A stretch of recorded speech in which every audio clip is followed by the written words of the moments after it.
Welcome to Coach Hayes Football Live. He can talk about anything from high school to the pros. This guy knows the game, so you better not be half-stepping. I can guarantee you most of the audience is going to agree with me before they agree with you. Strap in, because Coach Hayes is about to crack your cranium and fertilize your brain. Go ahead and right here, right now. Subscribe now and check out CoachHayesFootball.com. What's up, everybody? Welcome back to a great episode of Coach Me Coach Podcast with your boy, Coach Hayes. We got a lot to talk about. We're going to talk about it. We also going to have a guest on tonight. Very interesting. We're going to get down and deep when it comes to Bama versus the Boomers, if you understand me. It's a big game coming up. There's 4 big games coming up this weekend. I think really there's only 2, right? And I'm going to get into those. Miami versus Texas A&M, as you see right here, in 3 days, 15 hours, 23 minutes, and 3, 2, 1 seconds. And then you got Alabama playing Oklahoma for the second time. And we'll dive deep into that in a little bit when my guest shows up. Right now, as you come on in, make sure you hit the like, share, and subscribe button as well as notification bell so you have all the content that comes out on this channel. And like I said, I appreciate you guys. We have hit the 45,000 subscriber mark, and we're on our way to 50. So we halfway to the plaque, y'all. We're going to get halfway to the plaque, so let's make it happen. We will be broadcasting this on Facebook, YouTube, as well as Twitter. So make sure you come on in. If you're on Twitter, come on and jump through and make it happen. See, perfect right here. Shout out to Trent. It says Boomer right there on X. And Bishop on YouTube says that this here gumbo is fire. And if y'all don't know who Bishop is, man, he got a mean crock pot, boy. He give you 8-hour simmer, boy. You might be in trouble. But anyway, shout out to Bishop in the building. All right. Let's go ahead and talk about this as we get into it today. Well, not today. I think it was yesterday, actually, popped up on the screen. If you don't know who TJ Finley is, oh, my gosh. This guy's in his 7th school right now. His 7th, well, transferring in the transfer portal to get into his 7th school. And I got a little clip here. I'm going to say it's from Barstools. Y'all can check this out. Listen. Some of this stuff we gotta stop. We gotta stop this stuff. Y'all check out this clip right here and let me know what y'all think about this. To get a job. So TJ Finley is a quarterback. Yes. Okay. And he is currently petitioning the NCAA for a 7th year of eligibility. He has once again entered the transfer portal. What's interesting about this, TJ Finley has already played for LSU, Auburn, Texas State, Western Kentucky, Tulane, and Georgia State. 6 teams, 6 years, and my guy's looking to make it a perfect 7-7. Let him do it. One more year. I think this is going to actually spark a genuine supreme debate about whether, can they deny someone the right to make a living just because of some arbitrary rule from the NCAA? So if someone's willing to pay him NIL money and he can play for an 8th school or whatever. There's still classes to take. Yeah, yeah. There's still school to be learned. He could be a doctor when it's all said and done. Is it time for TJ? Please let me know in the chat. Please let me know in the chat what y'all think about this as I dive into this. Steve, thank you, man. Appreciate you reposting the stream. I really appreciate that, man. Thank you so much over there on Twitter. Here's my take on this. And I was watching Coach JB show and he went slap off. But here's the biggest problem when I look at this. This is setting a precedent in college football that it used to be you had 5 years to play 4. I understand we had the COVID year and all of that stuff. But I'm going to tell you where the biggest problem is. The coaches that are still allowing him to transfer to their schools. This guy, and he's not even playing. This guy was at LSU in 2020. He played in 5 games, 80 completions, had 5 touchdowns, 5 interceptions. Fine. Freshman. 2021, he transfers to Auburn. He played in 9 games, 70 completions, 128 attempts, 6 touchdowns, 1 interception. Stays at Auburn for another year. In 22, he had played in 4 games, had 33 completions out of 53, 4 touchdowns. 1 touchdown, 4 interceptions. Transfers to Texas State in the Sun Belt. plays in 13 games, his first full season, right? Here's the funny thing. Had a decent season, 24 touchdowns and 8 interceptions. Not bad. He threw for 3,439 yards. Transfers to Western Kentucky. The following year in 24, goes to Conference USA Conference. He plays in 3 games, 48 of 75, 1 touchdown, 2 interceptions. Then he transfers last year to Georgia State, plays in 7 games, 127 completions, 201 attempts, 6 touchdowns, and 7 interceptions. And I'm not one to bash a player and say, yeah, don't live your dream. But at some point, based on the rules and the things that apply, it's time to move on. It's time to do something different. It's not like you're playing at a high level. I hate to say this, and it is what it is. And I hate to be that guy. You know what I mean? But that's where we are right now. And when you look at college football and you look at today's world, you're talking about NIL, nobody's paying him NIL money. Nobody's paying him NIL money for that production. The 1 year where he played all 13 games at Texas State, and then he transfers and makes a lateral move from Conference USA, from Sun Belt to Conference USA.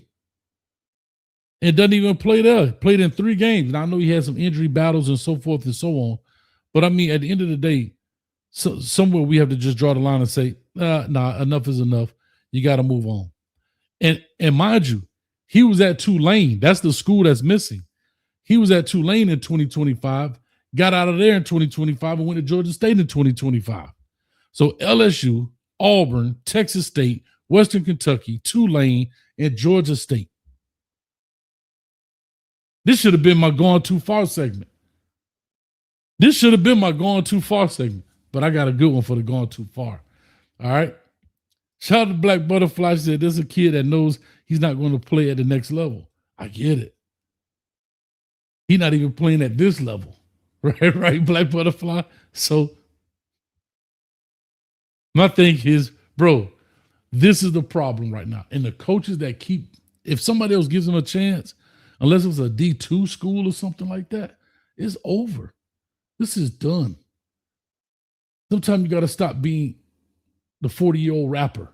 You know what I mean? I hate to say that. And I'm not a dream crusher whatsoever.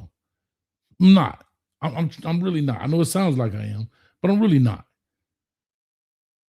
But sometimes we got to say, enough is enough. You know what I mean? Here's another thing I want to bring up. The Florida Gators. We talked about this, I want to say last show, and we saw DJ Lagway jump in the portal, and a lot more faces have been popping up since then. And I'm trying to find the doggone thing here. Here we go. Transfer. There we go. I don't know why I don't have this pulled up. The Florida Gators lost some key components, man. John Summerall comes in as the new head coach. And when you look at this, they're bringing in some coaches or whatever the case may be. But when you look at Florida, they're losing some key guys. Jordan Castile, who was a safety there that played, Aiden Mizell. He just jumped in the transfer portal as a wide receiver there. All those guys are from the Central Florida area. I actually did Jordan Castile's commitment here on this show, on this channel. And it's interesting to see those guys jumping ship. And I wonder why. Because guys like Jordan Castile were major contributors. Of course, DJ Lagway, major contributor. And it's not only them. I'm just looking at it because a lot of these guys are popping in right now. And when you look at Florida, and it's only one transfer portal window now. It's not a lot. It's not a lot. There's some real issues there at Florida. I don't know what it is. Maybe that's why Lane Kiffin didn't go there. And I know some Florida people on here going to talk trash to me. I get it. But there's something wrong at Florida for these guys to be flying, because Florida is a premier job. Let's not get that misunderstood. And these guys are flying in and out of there left and right. Okay? And it doesn't seem to be a lot of guys flying in. I'm trying to see. Here we go. Trying to get to this doggone. Why they got this thing cut off like this?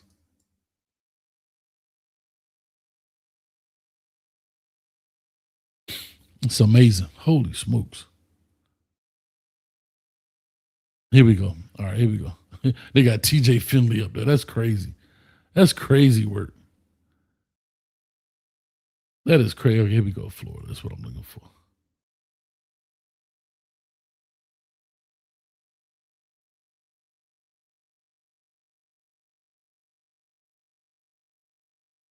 All right, here we go. Right now, they currently got 7 transfers going out. Teddy Foster, Aiden Mizell, Jordan Castile, KD Daniels, the running back, DJ Lagway, Tavoris Brown, Muse Tankara are the ones going out right now. And I think you're going to have some more. Now, I don't know what it is, like I said, about them. I don't know what it is about John Sumrall that these players are not liking. I'm going to try to reach out to maybe Jordan Castile and find out what happened. But like I said, he's a 6'2", 213-pound safety. Played extremely well. I want to say played at West Orange High School here in Orlando. Aiden Mizell played at Boone High School here in Orlando area. And these guys did, like, they really contributed to the team. I'm looking at, here we go. What's his name? Daniels.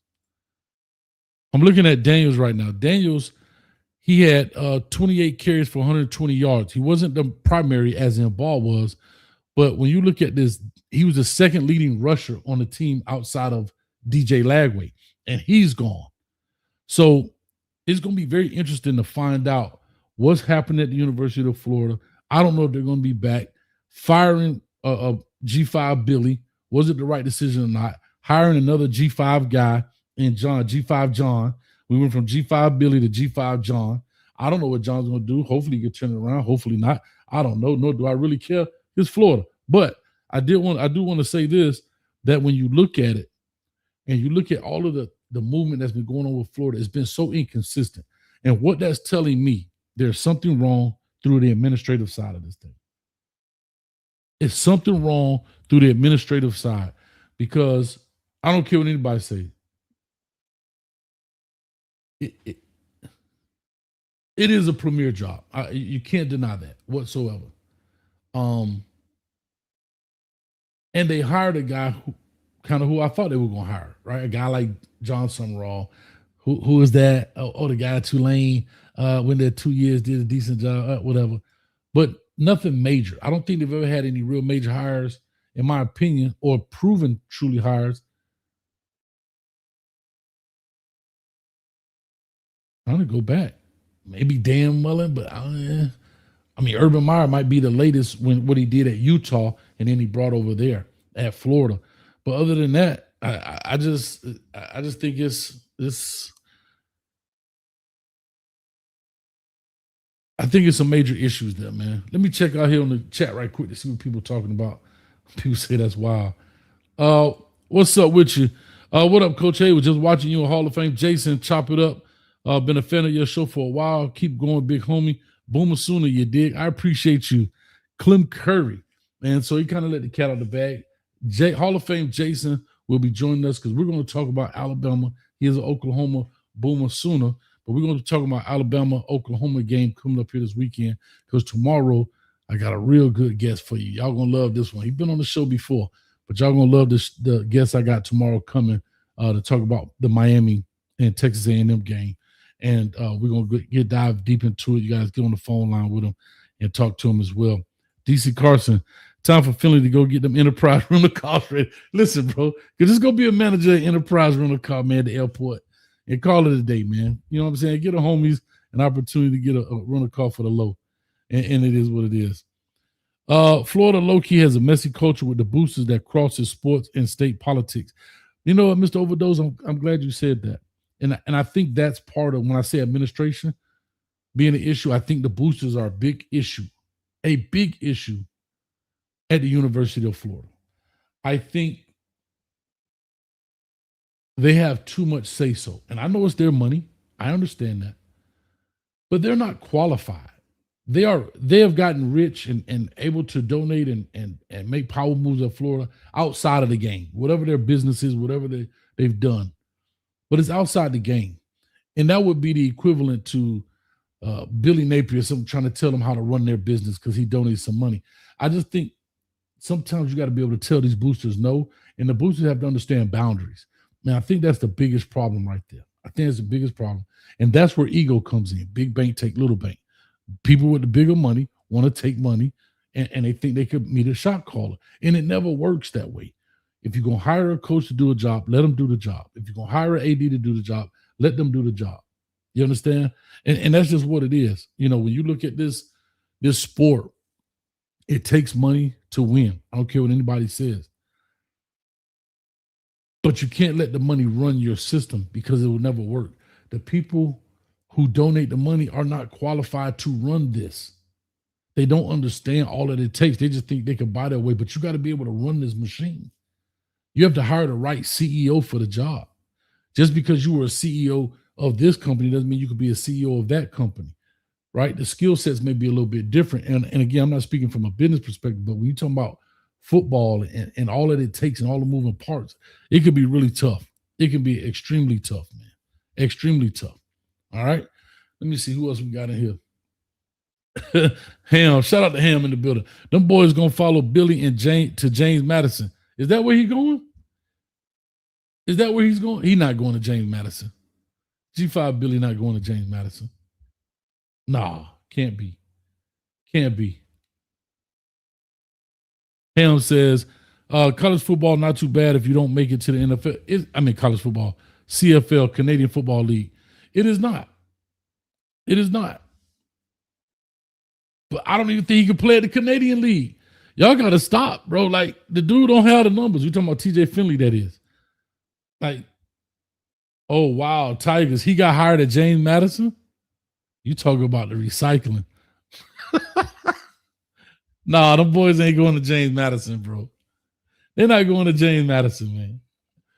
If Jordan Castile and Aiden Mizell them go to James Madison, wowzers. That's all I can say is wowzers.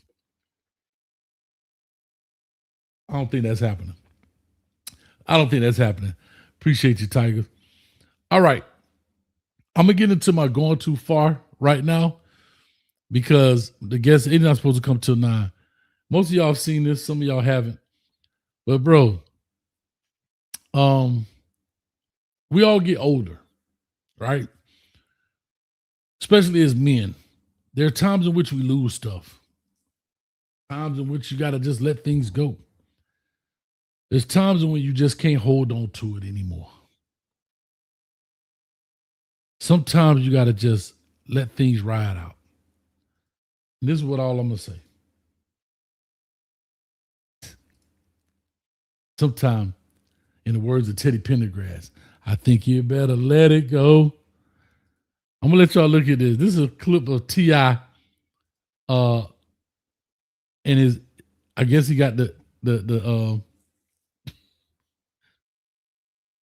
I guess his dreads ain't dreading. Y'all check this out. My man right here, let's give a big shout out to Cash Flow Harlem, man. The boy put a song down. Y'all check this out. I don't know who was recording or the place, but as T.I. was performing on the stage, his DJ requested that he put on a hat because he got his beat down low and his top let back. People making jokes because it's missing patch, but one trip to Turkey and the king is back. He ain't really bothered. It just follicles exponentially deleting from his origins.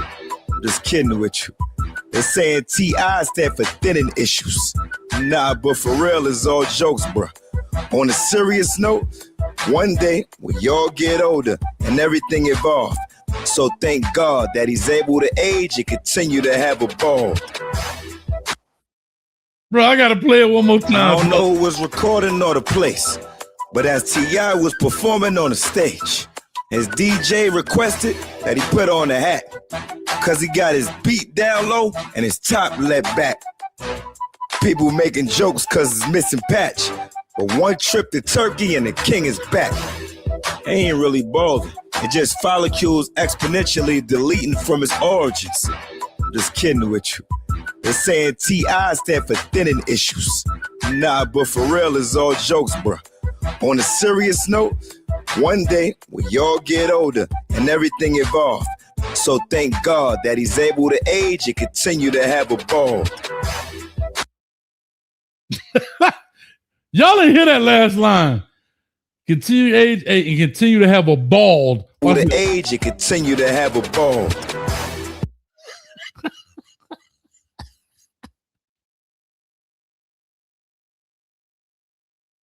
T.I., you're gone too far. And again, I don't blame T.I. I blame whoever dreaded his head up, dog. Whoever dreaded him up should have said, bruh, no, we ain't doing this today. Or at least sprinkle some of that black powder in the middle of your head, bruh. That boy pulled up to the scene with a ceiling missing. Man, T.I., they said, that boy said, followers leaving expeditiously. That's too much, man. That's too much pressure. T.I. stand for thinner issues. Tiger, you shut up. Using expeditiously words in his rhymes. Hey, man, that's gone too far. That has definitely gone too far. Also, I did want to bring this up, man. Shout out to T.I. in the building, man. That was one of my top rappers, man, early 2000. Shout out to Lake Mary. I want to bring up Lake Mary. They won the state championship. If y'all didn't see this in Florida, you talk about one of the greatest endings to a game. One of the greatest endings to a high school football game that I have to give credit to. And I'll tell you this, I've been to quite a few. I think the ending that we had for our state championship was a top one, but this actually beats it, man. I got to give love to these boys. Y'all check this out. This is the ending. Lake Mary was playing Vero Beach, right? Shout out to Noah Grubb, who's a commit. Noah Grubb is a commit to Notre Dame. And our guy, Balin Trujillo, been on this show quite a few times. Used to do a lot of hurricane stuff with him. He actually trains him. So we're going to see if we can get a person player prospect video off of him. But what an ending to this game. Lake Mary's first state championship. But I want y'all to see this. This is news coverage of it. Y'all let me know what y'all think about this, man. The city of Lake Mary is the city of champions once again. The Rams beat Vero Beach after tying the game with a Hail Mary in the closing seconds. The 7A state championship game hit the half with the Rams at a 21-3 deficit. But with 12 seconds left, Lake Mary down by 8. That's when future Notre Dame quarterback Noah Grubbs threw the 43-yard pass that would deliver the Rams, down by 6, I should say, the first state championship in program history. Truly a thing of beauty. It certainly was. West 2's Tony Atkins is joining us live. Tony, you got to talk to some of them tonight. Yeah, Michelle, tonight we went into the film room of sorts, recapping the big plays and what went through their minds during some of those crucial moments. The Lake Mary Rams, FHSAA Class 7A state champs. A hard-fought game ended with a heads-up play and a little luck. You know, there's only one play to call at this point. It's the Hail Mary, and Coach Donnelly called it, and here it is. I sat with head coach Scott Perry, quarterback Noah Grubbs, and receiver Barrett Schultz, looking over the key final plays. They got decent pressure. They did. Yeah. And they're trying not to let Barrett get down the field by having him by contact on their DB. So Grubbs slipping out of the pocket, throwing the ball 47 yards for what's being called the Lake Mary miracle.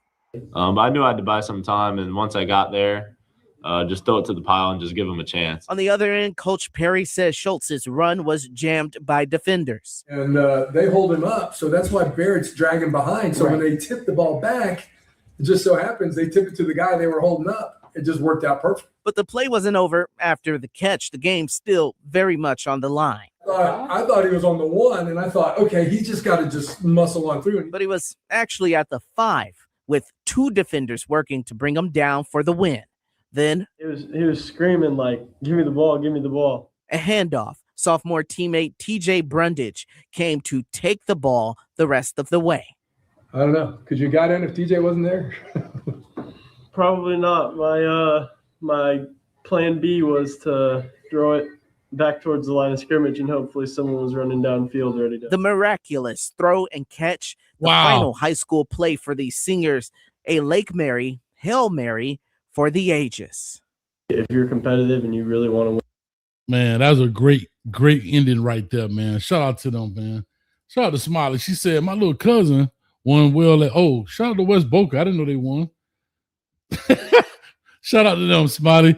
LV said he going to Notre Dame. He's solid. Hey, boy, you won't let nothing. Hey, but you know what? You come in here, LV, and you're starting already. Boy, I tell you, boy. Tiger said that boy threw a hell of a duck. Oh, Reigns was good too. Reigns had a good ending too. They surely did, man. Shout out to Lil Duval. Them boys won. They beat Northwestern. Was it Northwestern? I think, yeah, Reigns beat Northwestern. Did they beat Northwestern? Was it Northwestern they beat? Yeah, I think it was the West they beat to get in. But anyway, I'm going to start a little bit till my guests come in. I'm not sure what time. You're supposed to be at 9. It's 9 o'clock. That's fine. Not a problem. Let's talk a little bit of this. I did it going too far a little early because I didn't want to interrupt, and then we can open up lines if he's going to stay. But I also put a poll up there. I put who wins between Alabama versus Oklahoma. And it got Roll Tide and Boomer Sooners. Right now, you guys got 52%. Out of 52 votes, you got 52% say Alabama will win. 48% says Oklahoma. I'm going to say this before he jumps on here. Probably have to go over this a little bit. I'm going to give the edge, and it's really a pick 'em. It's a 1-point game, y'all. It is a 1-point game based on the betting odds and so forth. And I'm looking at Alabama here. Yeah, 1-point game. The spread is 1. And Bama is favored by 1 point. Smooth. Coach, 2 seconds away from getting smacked up. No, I'm going with Bama on this one. I think it is hard to beat. It is hard to beat a team twice. And Alabama and Oklahoma played already. Okay? Alabama and Oklahoma played already. And guess what? Guess what, y'all? Oklahoma won. What, by 2 points, I believe? I believe Oklahoma won by 2 points. So it's hard to beat them twice. Now, I will say this, and I want to talk to Jason about this. Trying to pull up here we go. Trying to pull up the record. Yep, Alabama lost by 2 points. Okay. I think Alabama wins this game. It's going to be a close one. It's going to be a great game. I will actually be in Texas, in College Station, getting ready for the Miami game on Saturday. This game will be on Friday night. So I'll be watching that as well. But Smooth say Alabama can't run the ball either on their offense trash. Say, Coach Hayes, are you in the portal? Am I in the portal? What do you mean I'm in the portal? Everything look good on my side. All right. Anyway, I'm going to say Oklahoma wins this. I'm sorry, Alabama wins this. And I've said this before, and like I said, he'll be coming on here in a second. But I think that the reason Alabama wins this is, 1, it's hard to beat a team twice. Fine. 2, I don't know if Oklahoma ready, man. I don't know if John Mateer ready for this work. I don't know. It's something about Kalen DeBoer. He's not Nick Saban. He is not. But I think he got it in him. I may be wrong because I picked Alabama the first time they played and I was wrong. Right? Am I right, Bishop? Bishop? You were there. I think I came on one of your shows. Bishop, I picked Alabama the first time and I was wrong. And I'm very wrong. I'm very rarely wrong twice. So, OU 19-11, Boomer. I hope that ain't your score prediction. 19-11? What you scoring? Safeties out there? Oh, yeah. Oh, really, Cole? You going to College Station? Yes, ma'am. I surely am, Black Butterfly. Huh?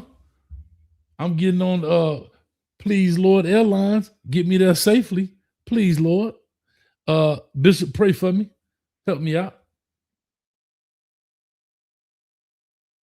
I surely am. Let me see. Oh, my God, Juan, you're going too far. Juan, you might be the next too far dude up here. Juan, you might be the next too far. If Bishop not ready to bet a stack, tell him to shut. Man, that's the man of the cloth. He don't bet. He don't gamble. So you stop it, Smooth. And I mean, right, mother. You trying to bet the man of the cloth no money? Taking no. money from the man of the call. You're supposed to giveth money. Give your tithes. 10% of whatever you win. You need to pass that on to the collection plate, my brother. Smooth. But anyway, as I look at Oklahoma and those guys, and you look at this, I mean, the game is supposed to be kind of cold, 46 degrees. Not a big deal. No rain, 0% precipitation. I think Alabama gonna win it, man. And here's what I'm gonna say, because I want to talk to Jason about this. I think Alabama is at the biggest disadvantage when you look at the bracket. I think they're at the biggest disadvantage. Why? Because of the games in which they've had to play. Then you go look at Ole Miss, you go look at Oregon. They got to play the G5 teams, right? He talking about my bad. Nah, it ain't Joe my bad. The man named Bishop. What you thought he was, Tupac? Huh? And Juice? You got the juice now.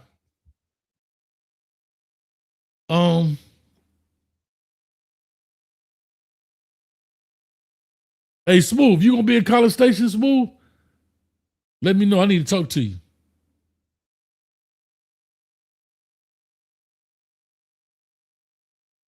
But anyway, long story short, I think Alabama pulls this off. I think the quarterback is gonna play good.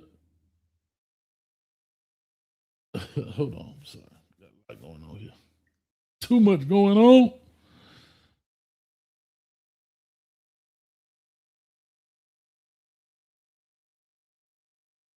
Somebody said I'm being a bully. Who am I being a bully to? I'm being a bully? Who am I being a bully? Who finna get bullied? But anyway, they know who I'm talking about. But anyway, it'll be interesting to find out. Let me do this. Let me open up the lines right quick if y'all want to call in. Matter of fact, Smooth, I need you to call in immediately. Immediately, Smooth. 862-799-9956 until we get Jason on. I know he was doing the show. He's probably wrapping it up. We'll make it happen. Hold on, who is Lone Wolf? They about to get bullied. That's who about to get bullied. I think A&M pull it off. Mother.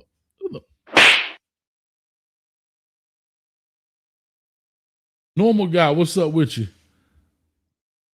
He said, nah, you ain't going. Man, we're going to go out there and tear the town up.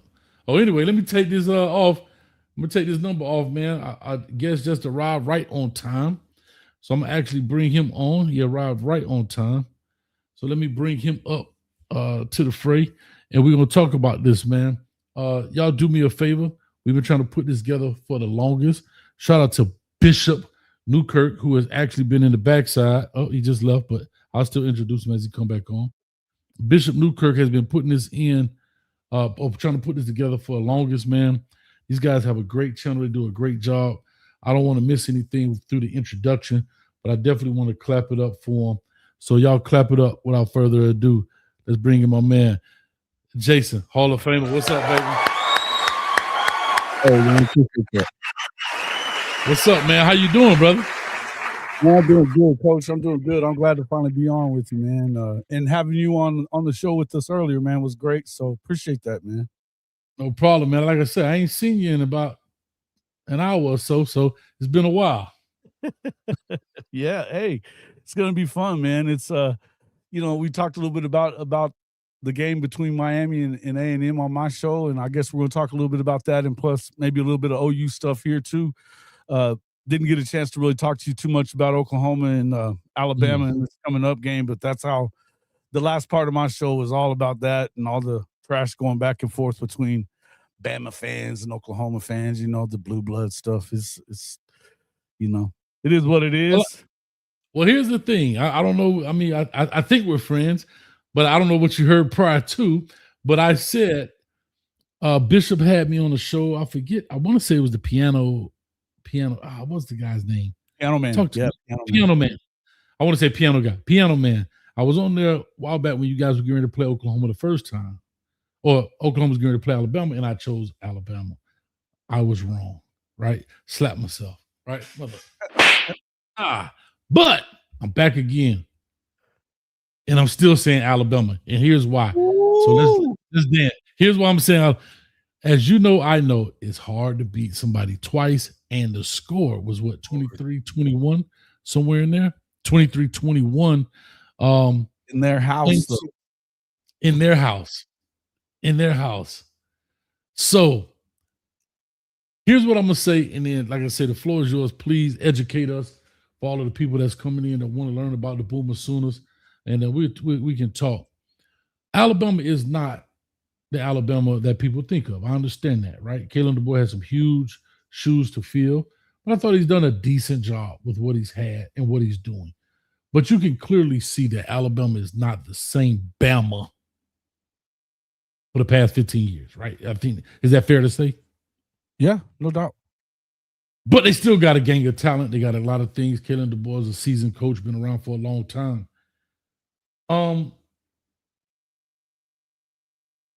I think looking at the playoff, and we kind of touched on this on your show, an hour ago or so, I think Alabama has the most unfair road to this natty. Would you agree or disagree with that? Well, no. I think Alabama. Well, I think Alabama's got an unfair deal this weekend because they got to go to Norman and deal with the fan base that's going to be loud. I've been at pretty much every home game this year. This is the fan base that's been on another level as far as getting loud in this stadium, supporting their team. And it's a tough place to go play. I would say this.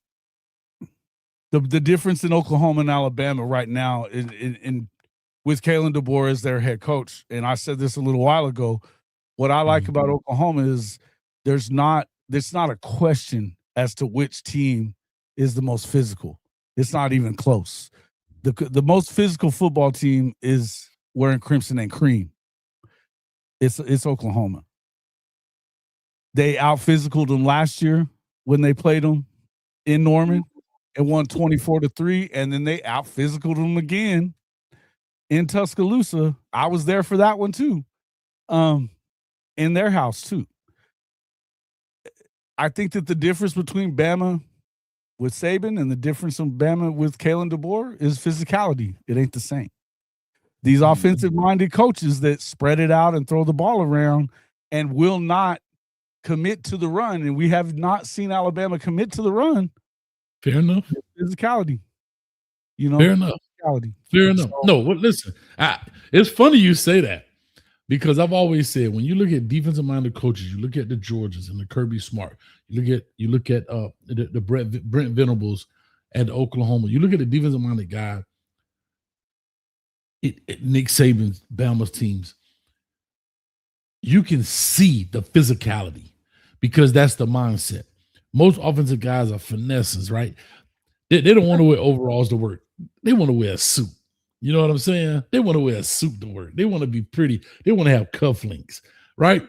Defensive-minded guys, they want to go to work in overalls with a shovel over their shoulder, right? And a brown paper bag lunch.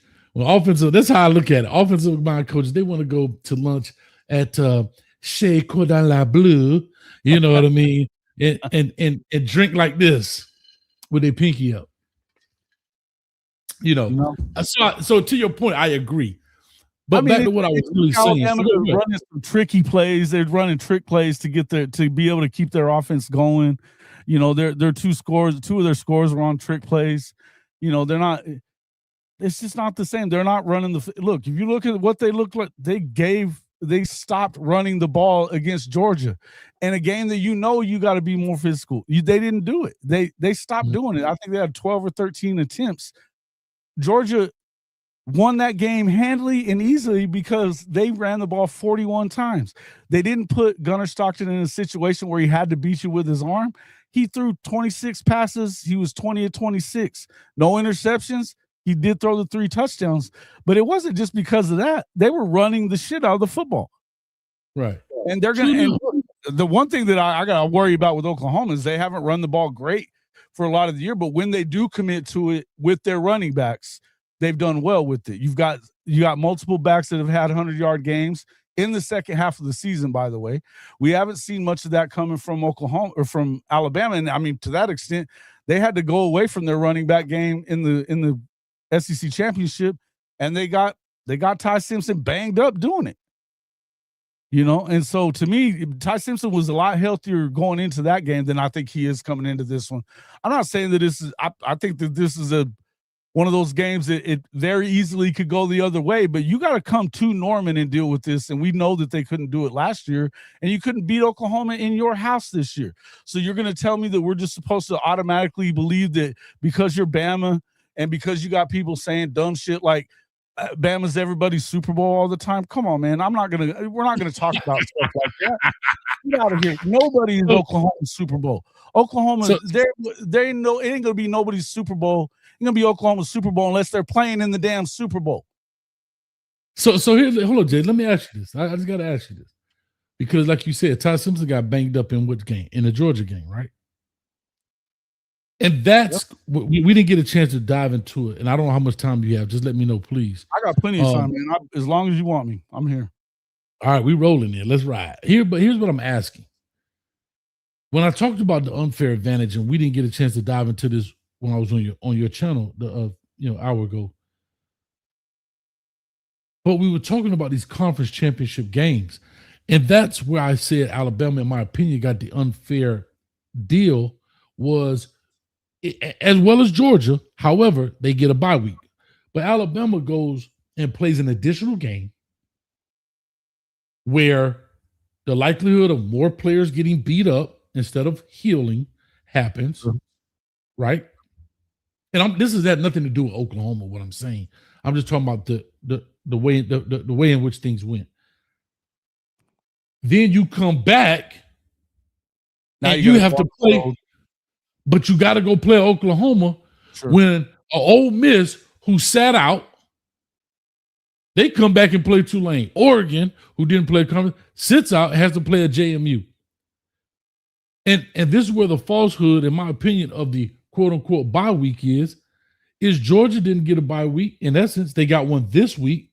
It's like they got an off week, but it ain't a bye week, if that makes sense. Because they played when those other teams were chilling. But Alabama has none of that. They don't have an off week. They played in the game, and they're almost being punished because they were good. But they lost to the better team. You get where I'm going with this? Does it make sense? That's why I wanted to dive into this piece kind of even before we get into the I agree with what you're saying. Now that I know what you're saying, I would agree with that because the fact that they playing in that conference championship it's actually becoming it's what we were kind of talking about for the I don't like the selection process. I'm not going to sit here and argue about who should have been in, who shouldn't have been in, blah, blah, blah, blah, blah. I don't like the process of selection. And I think that similarly, the conference championship games are now out of date. They're kind of outdated with the larger playoff. You're not really, when you start having to play this many games, adding a game like that when you don't necessarily have to, they've already won enough throughout the season to be conference champions, and it would have been Alabama that would have been conference champions. That's the only really thing that they lost by losing that game, because you didn't see Georgia move up. You didn't see Georgia move up into that number 2 spot. You didn't see Alabama move down. They just stayed where they were. And they weren't going to rank them above Oklahoma when Oklahoma beat them. So that being said, it was like but had you been conference champions, then maybe it's Bama that moves. That they're in that top 4, or they're definitely probably in the top 5 or 6 anyway, and they're going to be hosting a game instead of losing and having to go on the road like this. I would agree with you on that part of it. Yeah, and so that's my whole point, Jason, is so I don't understand. To me, I do not think they should get rid of the conference championship game. I think that is part of the fabric of college football. Playing games is the reason I'm saying that. You can go ahead and put those teams in and have play in with 2 versus 6 and 3 versus. Well, all I'm saying is, here's my point. Here's my issue. Why not? Let's first of all, let's get rid of the quote unquote bye week. Okay, make it 16 teams. Okay, and that's it. Don't go any more, any less. 16 is fair. And make the first potentially. Well, I proposed something. I don't know if they're gonna do it. If you take the top 4 at the end of the season, you take the top 4 of every conference. That's 16 teams. The top 4 of each conference. And I know you got to kick out the G5s. I'm cool with that. Yeah. Okay, the G5s no. And If Notre Dame wants to play, join the conference. That's all I'm going to tell you. Because if not, I look at Notre Dame the same way as I look at IMG Academy, right? IMG Academy, because of who they are and they recruit nationwide, they don't play post-season games. They play 10 and done. You can't have your cake and eat it too. At some point, we got to draw the line like a TJ Finley. No, sir. You can't play 7 years in college, right? No, sir. You can't just keep transferring school to school. At some point, we got to draw the line.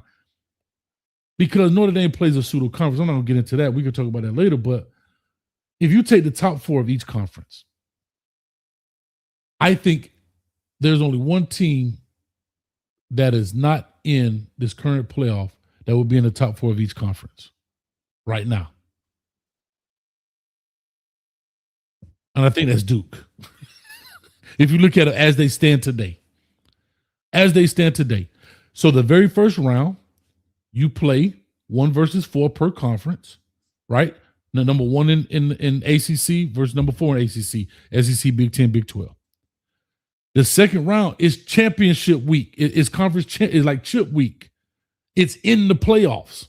It's kind of like the AFC champion versus the NFC champion in the league. You see where I'm going?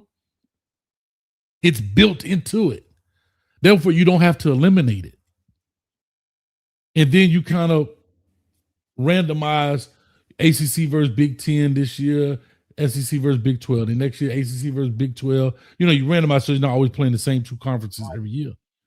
And go from there. I think that's very simple. The problem is people still want rankings. And that's why I was telling you earlier, it's hypocritical. It's an oxymoron. You can't, it's oil and water. It never mixes. How you play and how you rank me are 2 different things. Because now it's, well, look who you played and look who I played. Man, I can't help who I played. I beat who was in front of me. Right. That's just how I look at it. Maybe I'm wrong. Talk to you. What do you think about that? Well, I told you on my show a little while ago, the reason that I don't want to see G5 schools in is because it's not because they can't beat anybody that they're going to play against, which I don't believe that they can, but that doesn't matter. I think that this is one of the things that I'll agree with Josh Pate on, that he's saying it's not because, you don't want to make that argument because guess what? Tulane might be able to play up against an Ole Miss team that doesn't have its coach, and JMU might find something for an Oregon team that is overlooking it and be able to at least make it a game. So that kind of messes with your argument if that's where you are. But what it is, and I just put it in your chat here, is look, the group of 6 conferences don't have to go through the gauntlet that the Power 4 conferences do to get into the playoff. It's not the same thing. You're not going by the same the same way of measuring them, right? We're telling you that you're not a national championship worthy football program at the G5 level because you're not, because you haven't proven that you are by playing up to this level that you have to play to in order to get in if you're in the ACC, the SEC, the Big 12, or the Big 10. That's what it's about. And again, this is college football on their cake and eat it too. You don't see the 6A schools in high school playing the 5A school in the playoff because they got an extra spot. Right. There's tiers and there's levels to it, and there's a reason for that. And like I said, if you want to be a G5 school, if you're Tulane and you feel like you're big and bad enough, like we were saying on your show, petition to do what UCF has done. UCF said, you know what? We tired of playing in Conference USA and Sun Belt and all this, and we feel like we won enough games against bigger opponents. We're going to try our hand in the Big 12. And that's exactly what they did. They tried their hand, and eventually they'll be competitors and contenders at some point because I think they can do it. I just think they got to get their footing, but they'll be good. If you have the backing and you're able to bring in the type of players that can beat those teams, and you do beat them when you get your shots at them, eventually they will pull you into that, right? They will pull you into that. But that's the whole point is my only thing is that, I know we were talking about Notre Dame and them feeling a certain kind of way for being left out. And the truth is ESPN and Fox both wanted Notre Dame in. Don't get it twisted. They both wanted to win because the money follows Notre Dame around like mad. That they have more people watching them from week to week than almost anybody in the rest of the country. They got the Vatican, dog. I don't know if you saw my short. Did you see my YouTube short? Yes, the Vatican is with them. So that's the whole point. But to me, here's the deal. If anybody got screwed, to me, it was BYU. They're 11-1. The only team they lost to was the team they lost to in the championship game, and they don't get in. You know what? That they have an entire religion that roots for them too. Yeah, they do, and people don't realize that. They've been holding them back for a long time. Kalani Sitake, one of the best coaches in the country too, and they've got a team that plays good defense. They're good in the trenches. They're a Power 4 program, and they're the only ones that's the only conference in the Power 4 that isn't immune to that whole deal of if you lose in the conference championship game, then it doesn't hurt you. Right. It's hurt them. It's hurt them both years of the and to your point, and look what they've done with a true freshman quarterback. Mm-hmm. Like this dude was changing classes, putting his books in the locker last year. You know what I mean? Like when you put it in perspective. So to your point, yes, I totally understand. I'm with you. And that's why I say in my heart of hearts, and you haven't added and you have not added a game. If you do it this way, you take the top 4 of each one, you have not added a game. It's the same amount of games going into the national championship game. I just feel that way, you know. See, the problem is people want their cake and eat it too. Well, the SEC got more team. Well, bro, you're getting 4 representatives. How many schools are represented in SEC this year? 5? Yeah, 5 in for SEC. Mm-hmm. 5. How many are being represented in the Big Ten this year? 3. It was opposite last year. 5 from the Big Ten, 3 from the SEC. Right. So we talking about y'all get 1 less team. Boo hoo. And all we saying is take a G5 out. Right? Mm-hmm. Take a G5 out. Take 2 G5s out. And give those remaining to the ACC. What's the difference? I don't see a difference here. I don't see what the big cry is. Okay, you got 5 this year. You have 4. Big Ten will have 4. ACC will have 4. Listen, I wouldn't have a problem with all that. I think that that's not probably going to happen because of the way it's set up, and the SEC and the Big Ten, and I would say and the Big Ten, because it ain't just the SEC. Everybody wants to make it out to just be the SEC, but they're bound and determined that they're winning all the championships, and they've been doing all this, and they're ones making all the money. They want it this way. I thought though that the ACC and the Big 12 should have taken the 4-4-2-2, because I think that the Big 12, especially for the Big 12, you should have been okay with that, because if you're not going to get an 11-1 team in as a second team, when are you ever going to get a second team? You know, I think that it was a bad move on their part, and I'm not saying it's fair. I'm not saying it's fair, but I also say this. I say this all the time. Fair is where you go to judge pigs, man. They don't give a shit about fairness when it comes to all this. well, guess what?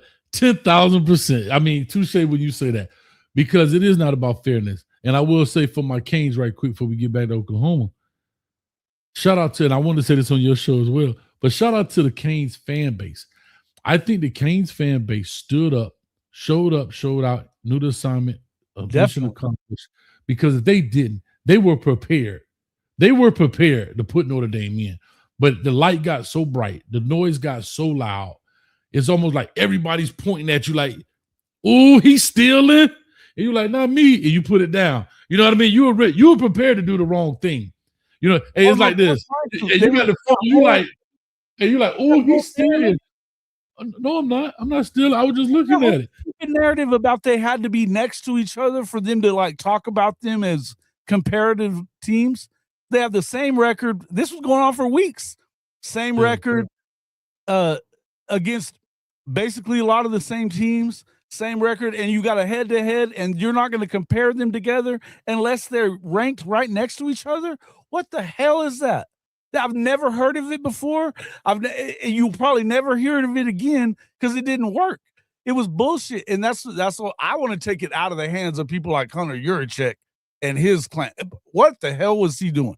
That it was a bunch of bullshit the whole way around.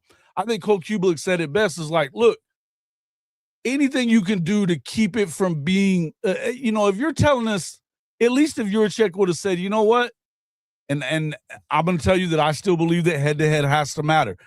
But had they come out and said, you know what, yeah, we understand that they played them in the first game of the season and they lost to them by 3 points, but we feel like now Notre Dame's a better team than they were then, and Miami isn't a better team than they were then. If they'd have said that and just admitted that they just wanted to go with Notre Dame and not Miami, at least you could have said, okay, well, it's still fucked up, but at least you wouldn't have been bullshitting everybody.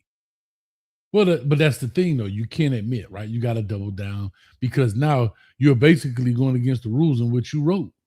So you're actually not even following your own rules. So I have to come up with something. And I know you know that. They never do. They never do. I agree with you on that. Right. But I can't say that I'm not going to do it. Like, I can't tell you that, hey, Jason, you can't do this, da. And then be like, oh, no, I can't do that. But to me, I'm happy that the Canes are in and so forth. Let me ask you this, but going forward. Let me ask you about Brent Venables. Gets the job at Oklahoma. Where you've been an Oklahoma fan, I guess, for a very long time, probably all your life. Yeah. I went to Oklahoma, so yeah. Okay. Were you happy with the hire when he first got it?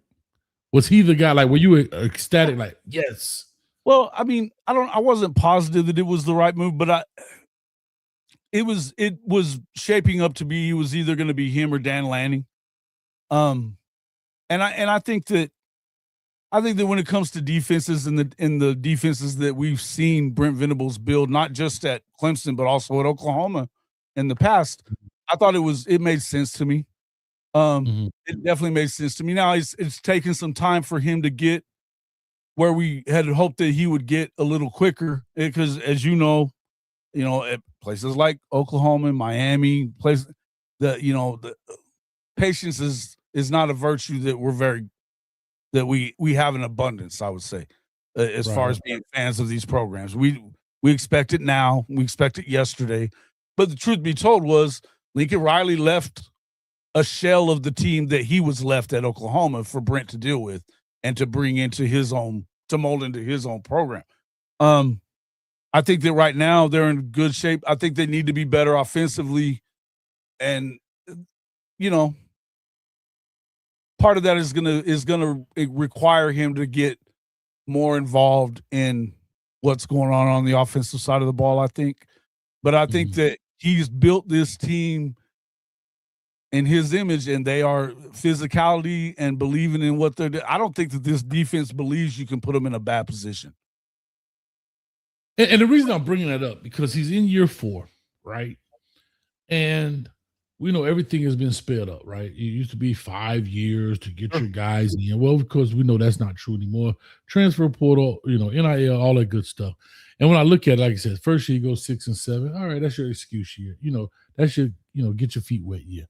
Then he goes 10 and 3, which is boom, phenomenal. But then he drops 6 and 7 again. Were you guys worried coming into this year? There's like, I'm just thinking about it as a thing, because I haven't really had a chance to talk about a lot of Oklahoma football. So that's why I'm kind of turning this more into an interview about Oklahoma, so I can learn as well. Is that a Buc-ee's? Is that a Buc-ee's cup? Shout out to Buc-ee's. Oh, hey. But they are. Oh, hold up! I got a Buc-ee's sticker, man. I went over to Daytona. I got a shirt too. I wear every now and then. They're owned by A&M people, though. Are they really? Yeah. Holy smokes, man. Yeah. Actually, I get. So do they have a lot of Buc-ee's in Oklahoma? They have a lot of those, I would assume. Not in Oklahoma. I'm sorry. In Texas, there are a lot of them in Texas. For sure. Yeah, that's where they. Yeah, but they're growing. They're supposed to have a few that are being built in Oklahoma, and I've seen them pretty much everywhere else. I've traveled all through the South and Florida and everywhere else, and they're everywhere now. Georgia, Florida, Alabama. The only place in Florida, only one I know of, I think they're going to build one in Ocala, they said, off the turnpike. But the only one that I know is off of 95, outside of Daytona area, the Daytona area. But I don't know why they don't have one around Orlando. As many people, because so many things come through Orlando so far as I-4 turnpike. You're not far from 95. Yeah, they're probably on the way, man. They're putting them everywhere. It's an awesome store, though, isn't it? Awesome store. Oh man, it's the Walmart of gas stations. I feel Isn't it? that's Yeah, probably the yeah. best way to put it. Yeah, man, no doubt. Yeah. So anyway, back to this. So like I said, going back to Oklahoma, looking at Brent, because here's the thing. Long-time DC under Dabo, did a great job. I thought that's where he was going to stay forever because I think one time I heard about him saying, man, I don't want to be a head coach. I just want to coach football. And we all know when you become the head coach, you shake hands, kiss babies. Football is the last thing you do. I don't care what nobody says. I don't care what level you're on. That's the truth. And I understood that. He was getting paid very good money at Clemson to do so, like $2 million. I mean, hey, who can't live off $2 million? I don't have to go talk to the AD. I don't got to talk to the president. I don't have to go do conferences, none of that kind of stuff, right? But I believe he jumped ships because I think he saw what was happening with Clemson, and he said, man, let me just try my hand at this. And he turned out to be pretty good. I think it was a lot of questions. That was the only job he was willing to take was Oklahoma. He always wanted it. I think he wanted it when Lincoln got it. He didn't get it, but I think that was the only job he was willing to take. Auburn almost had him at one point. He didn't end up taking it. Even his alma mater, K-State, tried to hire him a couple of times, and he didn't take him either time. There's been some opportunities for him. So why Oklahoma, if that's not his alma mater, like what is it about Oklahoma that says, okay, this is the one I want? Well, he got hired from K-State by Coach Stoops at the very start. He was there through the entirety of, other than the last couple of years of Coach Stoops being the head coach, is when he went to Clemson. So I think he went to Clemson in 2011, 2012. Okay. Yeah, he's there almost 10 years. Yeah, about right, maybe. And then Stoops was gone within a couple of years after that. So, but it was, but aside from that, he was there as a coordinator the whole time. He knows that you can. I think that he just knew that he would get what he needed at Oklahoma to be successful. It was the job he wanted. It's the place he wanted to have it. So, well, that's awesome. So looking at him now going into this, because I'm looking at him and I'm thinking, because I think I'm a defensive guy myself, and I look at his defenses and I'm like, man, they flying around, they getting to the ball, and that, I've broken down, as you know, I do the WRE, the watch rate evaluate, broken a lot of the players have gone to Oklahoma and so forth. What makes him special? I mean, we know what he did at Clemson, but what makes him special? Why is it that he can get the job done as is he the DC? Maybe not on paper, but he does call plays defensively. Is that it? No. He even said it out loud. He was calling, because he was kind of on the hot seat after going 6-7 for a second time. He was on the hot seat. He didn't have, and he was. They were gonna hire. They tried to hire Jim Knowles away from Ohio State.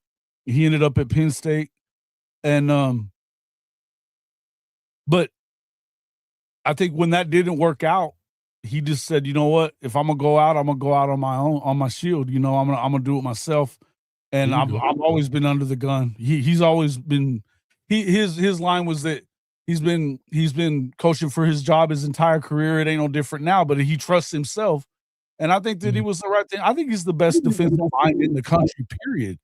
I mean, I just think that he is. So I think that it's clear that he's been able to do that, and what he's built this team into. Look, if you look at the last really good defense that Oklahoma had was probably when Gerald McCoy and those guys were there, which was been like 2010-ish, 2010, 2011. Mm-hmm. It was the year before, because they ended up basically, they didn't really fire him, but it was when they got rid of Heupel. It wasn't a great defense either, but he went and Coach Stoops rehired his brother coming back from Arizona, wanted to make him co-DC again, and Coach Venables wasn't okay with that. That's why he ended up going to Clemson. It was look, it was what it was, but in the end, I would tell you that he's proven it. I mean, they go over there, Clemson. What have they been without him since he left? I think a lot of that has to do with the fact that Dabo doesn't want to play the game. Well, I think two things. I think there's two things that's true. One, Dabo doesn't want to play the game, but Dabo also is for lack of a better term, as I categorize him, and I think most people do, he's a CEO coach, right? Was never a play caller. So when Tony Elliott and those guys left and Brett Venables left, you literally took the foundation of Clemson away in regards of play structure. You know what I mean? You took both sides away. And that's what I say. That's what makes it so hard. I even talk about Miami with this, with Mario Cristobal. Great offensive line coach, right? However, if Shannon Dawson leave, Corey Heatherman leave, you constantly starting over.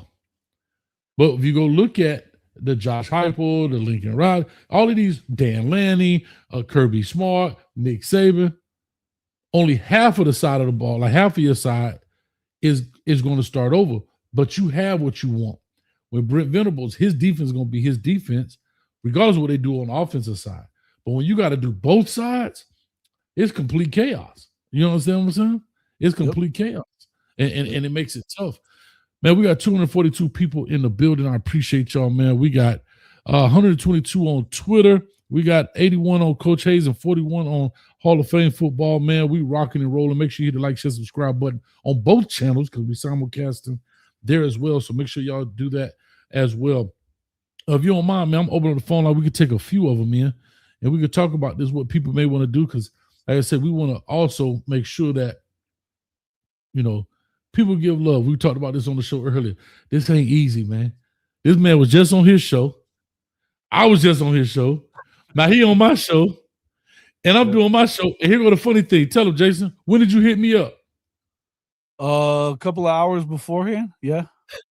That's what I'm saying. We're going to make it happen. So all we asking for you to do at minimum is hit a free button that costs you literally nothing but a second or two of your time. Right?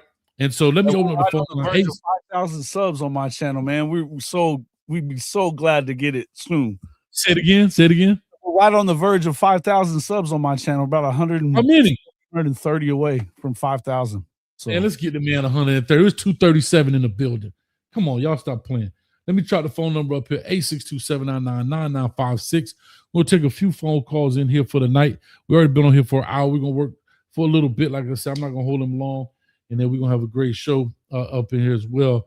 Let me see. We got some visitors in the building. I can tell on here, right here. Shout out to the producer, LMV, for it. She got your link right there in the chat for you. So if you guys are new, click the link. Go ahead and subscribe and jump right back in. That's the producer. She's awesome. Yes, Jake Cruel is another one. Thank you, Sooner Cowboys. Man, I thought Jake Cruel, he's from around this area, actually, Orlando, but went to IMG. But man, I think he went to Bishop Moore first. I believe Bishop Moore right there. But anyway, super athlete, man. You know, he's a guy that understands that technique and work ethic is going to be the thing that catapults him beyond athleticism. Because he may not be the biggest, fastest, strongest. However, he understands that with his technique and the motor, he has to use that to overcome. What are your thoughts on Jake Cruel? Super excited about getting that guy, man. It was one of those guys that they were on him early on, Coach Bates and Coach Chavis. And, you know, it was down to it was definitely down to the wire of getting him. You know, you had a couple other programs that were really going after him hot and heavy as well. Texas, I think, was in on him. Alabama was in on him. Florida was really close to getting him. Colorado was on him. Colorado was damn sure on him. Yeah, listen, one thing I'll say about that, Coach Prime knows what he's doing with that recruiting, man. They wanted him. So, and, you know, now that it's an NIL game, there's more to it than just where you can go win and do all that other stuff, man. There's more to it. So, listen, I think that, and look, when you've got a guy like Warren Sapp is teaching defensive linemen, you know, you can get some dudes to come in there and work with you. You know what I mean? You can get some guys. And here's what I'll say. I mean, let's call it what it is.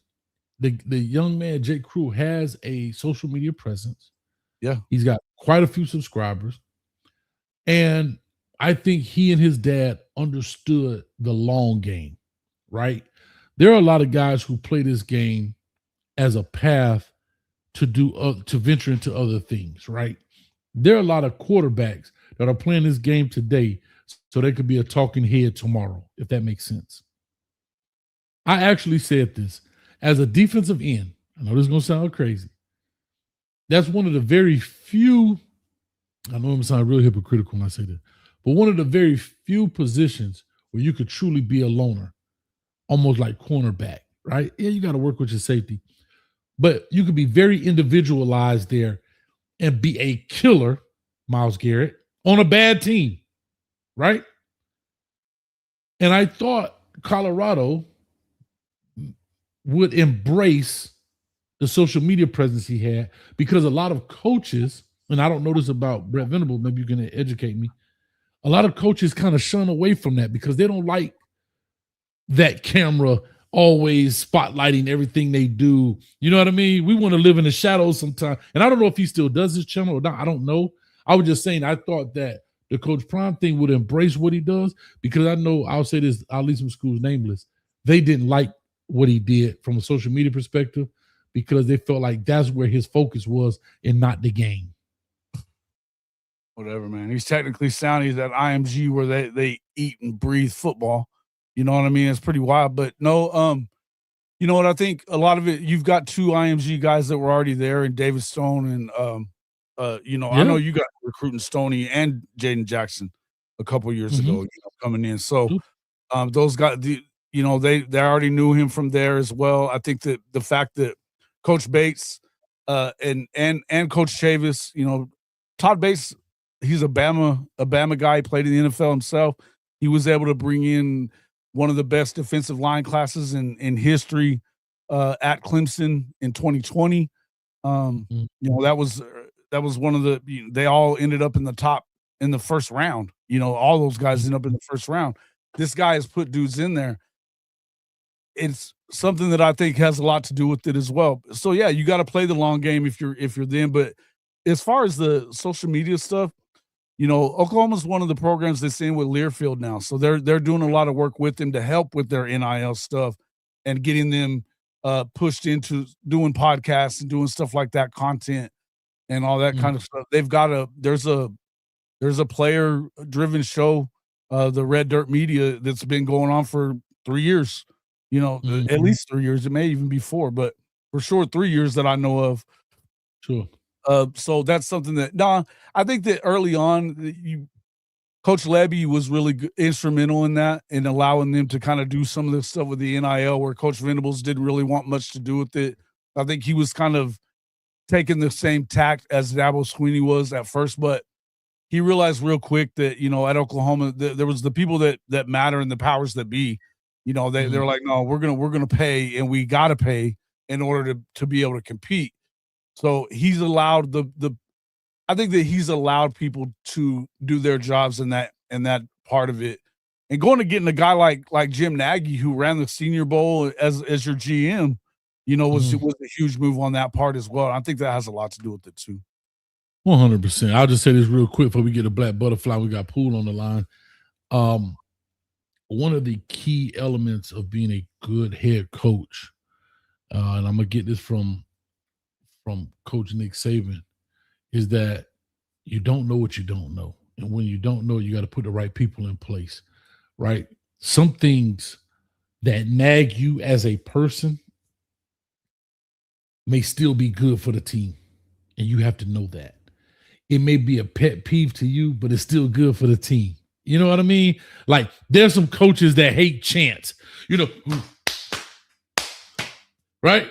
But if it make your team fired up, well, damn it, guess what? So as a coach, guess what you have to do? Let me go walk to the other side of the field while they clap their pads and get fired up for the game. I'll put Coach Jason in charge of it. I can't handle it. You know what I'm saying? Works, you know? Don't get in the way of things that work. But you have to realize that, and that's where coaches make very vital mistakes. They want to run things at such a regiment that they don't realize the game evolves right around them.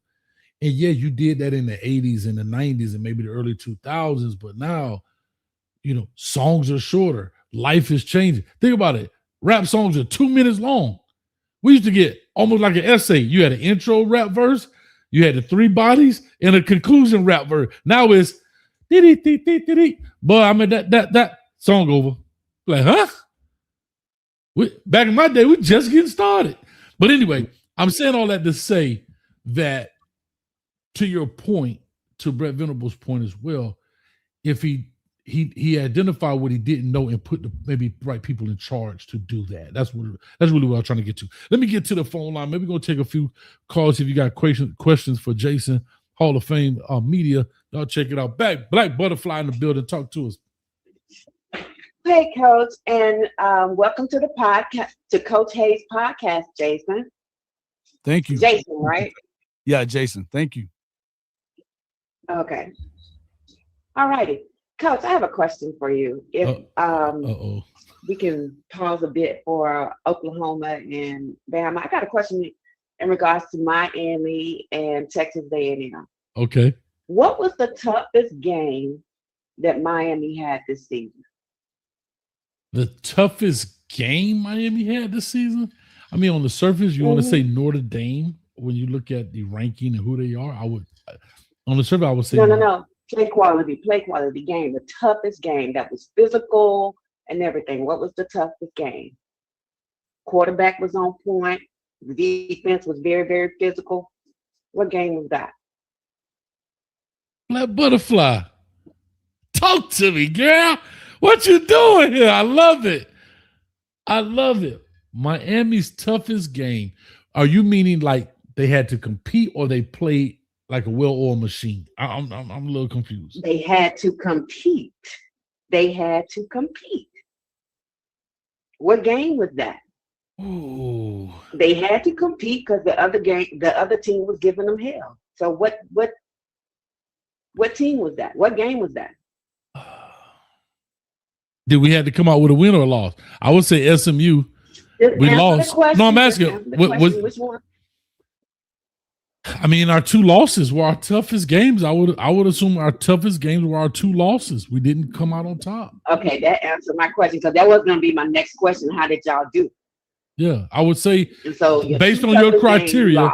Yeah, based on the criteria on what you're saying, like playing, coming from behind, doing those type of things, not playing well, but fighting adversity would be the two losses, Louisville and SMU. Two close losses. Okay, so 3-point loss and a 6-point loss. Was Louisville a really good team? Were they a good team? You know, sometimes the sport can lie. Were they really physical? Did they go at back? I think they ran the ball well. I think that Louisville was during their season was hot and cold. I think Louisville. I'm not talking about the season. I'm just talking about that. No, I know, but I'm just kind of trying to give a little background because some people didn't watch them, so I'm just talking. But Louisville themselves, if you look at that particular game, I thought they maximized and they found our weakness, and we never adjusted to it. So they got physical, they ran the ball, and they did things extremely well. So you all can't stop the run? I like what you're doing, Black Butterfly. I love it. We actually can stop the run. We do an excellent job, actually. He's setting you up to shoot you down, Coach. Well, the reason I say that because we only gave up 119 yards rushing on Louisville. So that's not really, 119 total yards is not world beater in regards to stopping the run. So you said that they exposed your weakness and capitalized on it. So what was the weakness? Well, our edge, we didn't do a good job holding our edge. I talk about that all the time. Right there when they did that with Brown and those guys running the ball. And we didn't do a good job capitalizing. Again, we turned the ball over and so forth, but we didn't do a good job. So what kind of turnover? How many interceptions were thrown in that game? That's what we want too. They were. I'm sorry, that's SMU. If I look at Miami Hurricane, I love Black Butterfly. She on me heavy. I'm loving it. But I think it was 4 actually. No, it was 2. No, I apologize. 4 interceptions. 4. Right? It was 4 interceptions. And so in that one game, right? And that's what killed drives. Yes, but go ahead. So those interceptions, were they caught or were they dropped interceptions? I don't think you could drop an interception. It'll be a PBU. Well, okay. You got me on that one. What I was trying to say, your boy was throwing it to the other team. Sometimes the defensive players drop it. Well, okay. So you got me on that one. So my question, the reason why I'm asking this is because I was trying to determine, well, that was the SMU. You said they had 4 interceptions, right? No, Louisville had 4. SMU, he had 2. Louisville, how many had 2? Okay. And what you think contributed to those interceptions? Was it because the defense were applying pressure? I think they did some things schematically that maybe he wasn't prepared for. I think some things he got rattled, and I think that's where Beck makes a mistake. He panics a little bit when it's not right, and he just throws it instead of just eating the sack sometimes. Sometimes he just made a bad throw, right? Just made a bad throw, bad read. But sometimes he does do that, and he doesn't have a couple of interceptions on his record because they actually just dropped the ball. So to your point, I get what you were saying. Right. Being funny, but yeah. Right. Okay, so I She want hates to Carson set Beck. the proper expectation because I know you're going to travel to College Station. I'm going, but I wanna set the butterfly. proper- I'm going, I know, baby. But I want to set the proper expectation because I've seen every game Beck has played with Georgia. And you just remember what I tell you. All right. Your boy is inconsistent. He's proven to be inconsistent. And he doesn't do well under pressure. And Texas A&M will be applying pressure on Beck. Can I ask a quick question to that? So I don't see Miami beating Texas A&M. And it's not because, it's only because of your quarterback. Okay, real quick, Jason, want to ask you a question. Go ahead, Jason. Could you tell me of a quarterback that does a good job under pressure, a lot of pressure? Because you don't usually see a ton of, Beck. Check. Let me tell you, I've seen every game Beck has played with Georgia. Okay, Beck is very inconsistent. A lot of because times, they have a quarterback it's that not doesn't even do very pressure. well He's with the just leader. throwing it to the other team. Yeah, go ahead, Jason. A&M's quarterback does that too. Yeah, he's had at least 1 interception in the last 5 games. Well, that's better than 4. Shit, listen, first of all, Black Butterfly hates Beck. I think he had 3 of them in the first half against South Carolina, and they were down. We got happy to see him go. Well, he wasn't gonna be playing this year, no way. Even if he had stayed, we wanted him gone. He had 3 in the first half against South Carolina. If it's not South Carolina, they get their ass whipped in that game. So here's what I'm gonna tell. So here's what I'll tell you, right? And I hear where she's coming from, but this is where as coordinators. But wait a minute, before you say that, Coach. Wait. Let me interrupt because Jason, you kind of sparked my curiosity. So you think Miami's gonna beat Texas A&M? I think that they can. Yeah, I don't know for sure that they will, but I think they're a better team. I think they're a better team. Wait. So just go ahead and say, I know you're on Coach's podcast and everything, but we I think they're a better team. I think it's not 100, a buck. Yeah, we're keeping it a buck. I think I'm saying that right. So, do you think Miami is going to beat Texas A&M? Not a point of they can. That don't sound too confident. Yeah, I do think they will. As long as I'm going to say this, I think they will. As long as you don't get some of the weird Mario Cristobal decisions during this game. Because he's been known to kind of gag up a game here and there. So to me, I think it's more about Mario than it is about the quarterback situation. Because I think if you're looking at Carson Beck versus Marcel, I think Marcel's not as good as Carson. I don't. And I think that he's shown that he hasn't, had it not have been for them playing against South Carolina and being at home in that game, by the way, they lose that game because nobody else is going to give up. They were losing 30-3 and ended up winning 31-30 in the second half. But he had 3 terrible interceptions. We've seen him throw the ball away a number to the Texas game. Go back and look at that. He played horribly in that game too. I think that you have a better situation at quarterback. I think that you have one of the best receivers in the country, especially even as a true freshman. And I also love what Miami has in the trenches, particularly on that defensive line. I don't know that they're going to be able to run the ball and just put the ball into their running backs' hands and expect to win against Miami. I think they're going to have Marcel beat you, and I don't know that he can. So that's if I'm picking Miami, it's because again, now we've seen Coach Cristobal jack things up, but all in all, if I like player to player, I like the situation that Miami has a little better than what I just don't believe in Marcel Reed very much. And I'll say this real quick for y'all going. You're right, and I try to stay away from this. I'm gonna do the Miami show tomorrow because I don't want to. You don't want to put everything on the table. However, if Miami can't lose if they don't kill themselves. The false start, the 3rd and 1, and your false start. Now it's 3rd and 6, and then your turnover. You don't keep the drive alive. You get a late hit, offsides for that kind of stuff. That's the stuff we have to eliminate. But for us as a team, and to your point, Jason, talent for talent, put both schools on the school bus and go play at the park. I think we whoop them all day, right?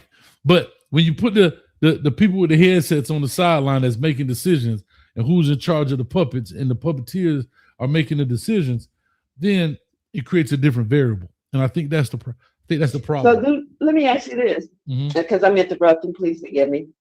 Let me ask you this: do you think Texas A&M is do you think Louisville? You said Louisville. Mm-hmm. Do you think they're a better team than Texas A&M? No, but here's what do you think SMU is a better team than Texas A&M? No, I don't. But here's what I will say. I get where you're going with that. But here's what I will say. 1 + 1 in football is never 2. Sometimes we look at this team beat that team and that's why. But what people don't realize is in this game, and this is why I love this game, there are so many variables. I'm looking at the physicality.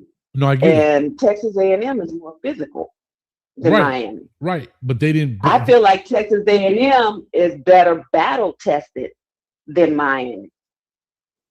Whereas y'all only had 2 tough games that you lost.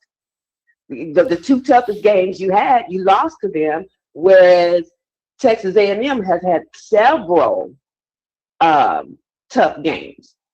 They played kind of the bottom half of the SEC. Yeah. They played all the interim coaches that were coaching. They played them all. Yeah, they played. Listen, they played South Carolina. They played LSU and fired their coach. Arkansas, they done fired him. Florida was bad. Mississippi State bad. Auburn, his coach got fired. They played Notre Dame. Good game to beat them. Utah State, UTSA. So to that point, I'll say this. This is why we have to play the game. That's all I'm going to tell you. And guess what, Black Butterfly? On Saturday, in 3 days, 13 hours, 55 minutes, and 53, 52, 51 seconds, we finna ride Lassie all the way to the glue factory. I don't know what that means. But anyway, let me get the next callers on. I'm going to to you, baby. A&M's been Texas 8-4 since World War II, man. That's just kind of how they roll. I don't believe that they believe that they can all the way through this. They've been Texas 8-4 since World War II, man. They're trash. It's just the way that they are there. Yeah, I don't believe. And I like Mike Elko. And I like Mike Elko. I struggle to believe in them, really. Yeah.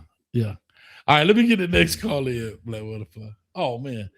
Okay. All right, man. Pooh, where you went? He came in and he left. All right, we're going to somebody I think you know. I'll let him introduce himself. Talk to us. What's up? The Gumbo Fireman is here, and she gave a whole lot of rules. Y'all better make it right. She don't mess around and take notes. That's how you set up an argument. It was how the butterfly did it. You saw what she was doing to me? Argue about something with me. Come on and do that. Come on and bring some data I to don't know. the I don't know you two. She was throwing haymakers. Her gumbo had some jalapenos in it. She's ready to fire your ass right up. But see, I'll tell you this.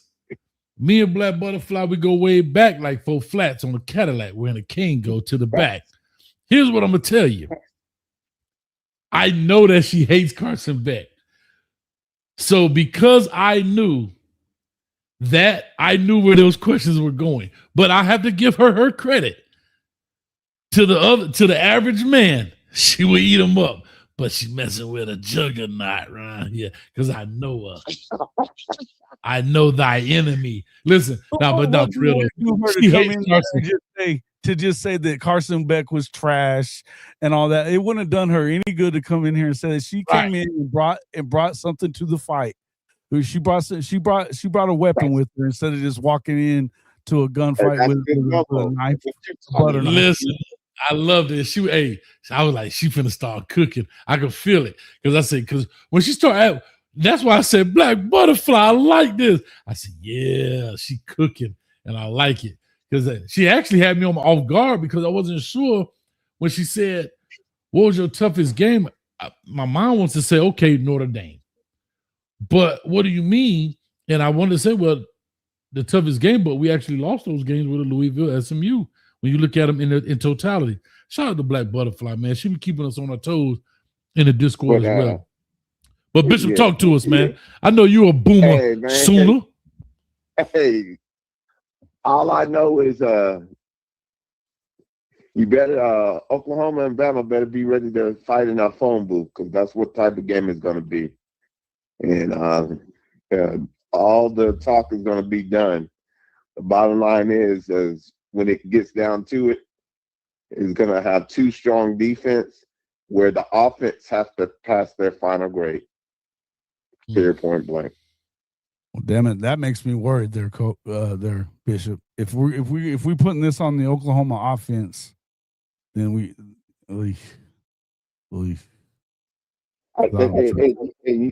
Hey, much love, but the bottom line is that for both OCs coming out of the pack, one from Washington State, one from Washington, this game is going to be about throughout the season, you played enough games.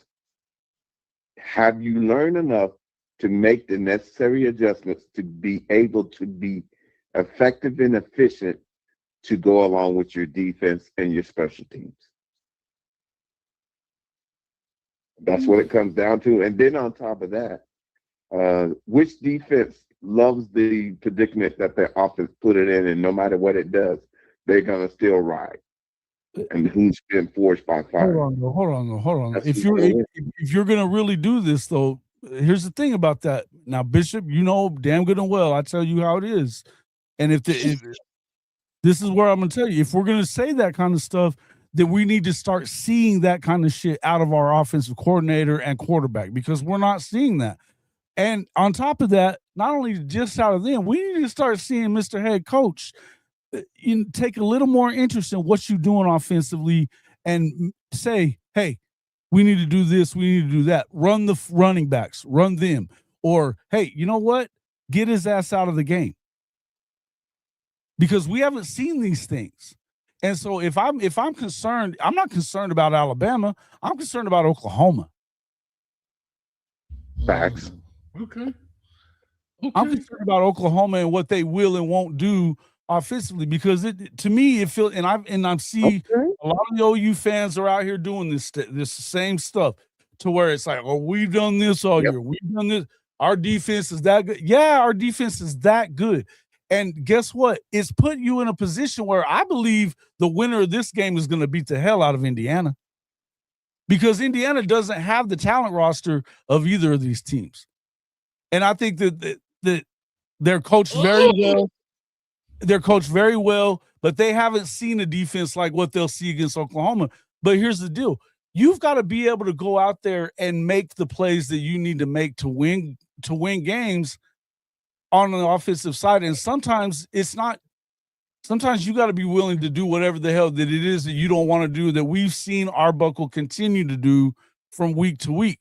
Look, they got through it and they went 10-2 with it. But at some point, we got to see better. And that, I think it's going to boil down to how willing is Coach Venables to put his foot down and say, this is what we got to do now. End of story. It's not. If you don't mind, let me interject for a second. I'm gonna try to stay away from Indiana right now, but I ain't gonna lie.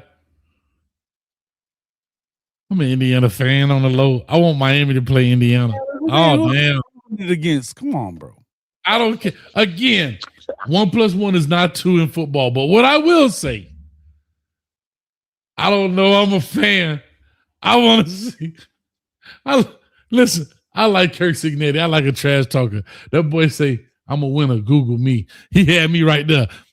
I'm a fan right there from that. Hey, dog, listen, I'm a bona fide certified state champion trash talker. And when he said, hey, all I do is win, Google me, I say, boy, I'm a #1 fan over here. Now, when he go to play my beloved Canes, I don't know what a Hoosier is, but that job going to be obsolete. That's all I'm going to tell you. Louetta Wilson says, did Indiana have the same talent as Ohio State? No. But you know what Ohio State does every year? Lose a game to somebody they shouldn't lose to. Like 4 in a row to them to Michigan. They've been known to get out coached. That's the point. And so did it surprise me? What it makes me laugh is the whole 13-10 game. That was a defensive masterclass if you're listening to the Fox people, right? But when Oklahoma does it, they win 17-6 or 17-13, then, they're just so bad on offense. Nobody wants to see them in the playoffs. They just went through the toughest schedule you could go through and got 10-2. And you got people that were talking about there's no way they go better than 7-5, like Joe Klatt, because of the schedule that they have going down the stretch. There's no way they're better than 7-5. Then they get to 10-2, and you're like, they suck on offense. I don't want to see them in the playoffs. Come on now. So here's my question. I'm looking at Oklahoma. What losses do y'all have this year? Ole Miss, and Ole Miss and Texas. And Texas at the end. No, Texas at Huh? Your mic went out or something, buddy. You back? You good? But yeah. I'll fix it. Hold up. Oh, you good. You good, Jason. You good. Sometimes it switch out. All right, so Ole Miss, 34-26. Texas was what was Texas? 23 something. No, I'm trying to look at it. Oklahoma 23-9, 24-9, 27-9, something like that. Something like that. 23-6. Okay, I'm looking at it here. 23-6. All right, so 23-6, and Ole Miss 34. So, I mean, I didn't watch either one of those games, so I wouldn't be. I'm literally asking to ask because I don't know. So, looking at Ole Miss, everybody knows. So, Ole Miss. I mean, I don't know if I'm a Pete Golden fan. I'm not.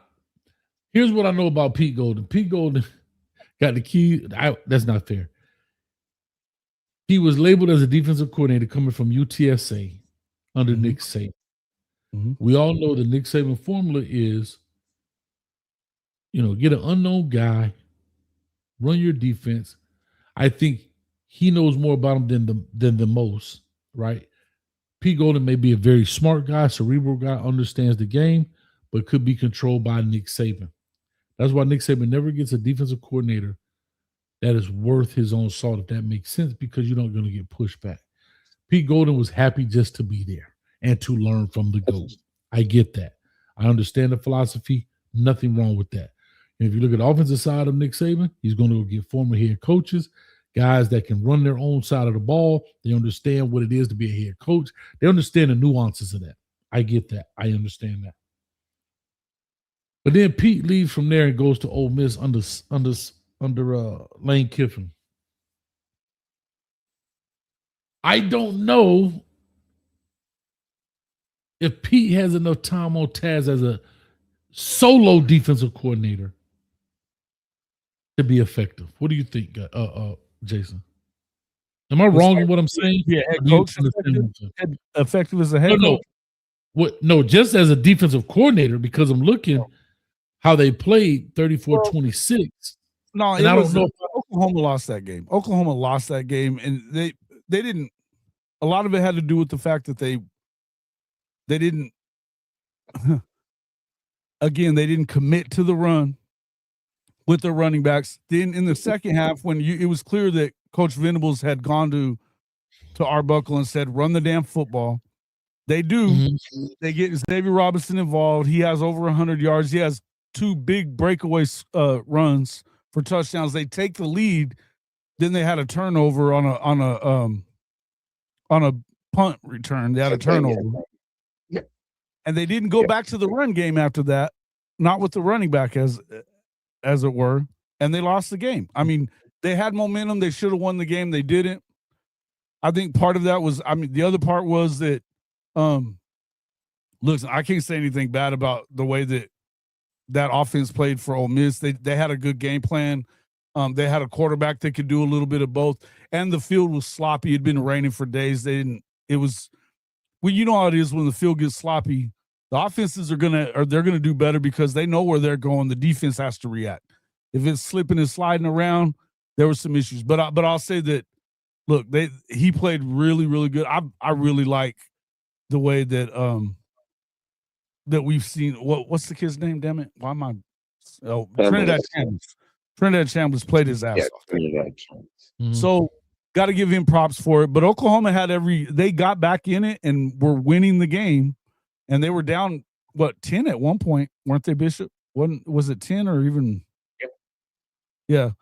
So I wouldn't have expected them to come back from that, but they get momentum back. They're ahead in the game, and they ended up losing it. But to be able to go on the road and beat the number 1 offense in the SEC in their house at Tennessee in the blackout night that they did, to do the same thing 2 weeks later, to go on the road and shut down and win the game against Alabama at Tuscaloosa. And they have the longest home winning streak going after they had knocked out Georgia. I think it's something to be said for that. The problem is at some point you're gonna go up against a situation where you're gonna have a full-on game plan from somebody, that they're gonna play good enough offense and good enough defense, and we're gonna find out when that is. You're gonna have to do something pretty well, and not turn the ball over, play clean. We haven't seen them do that yet.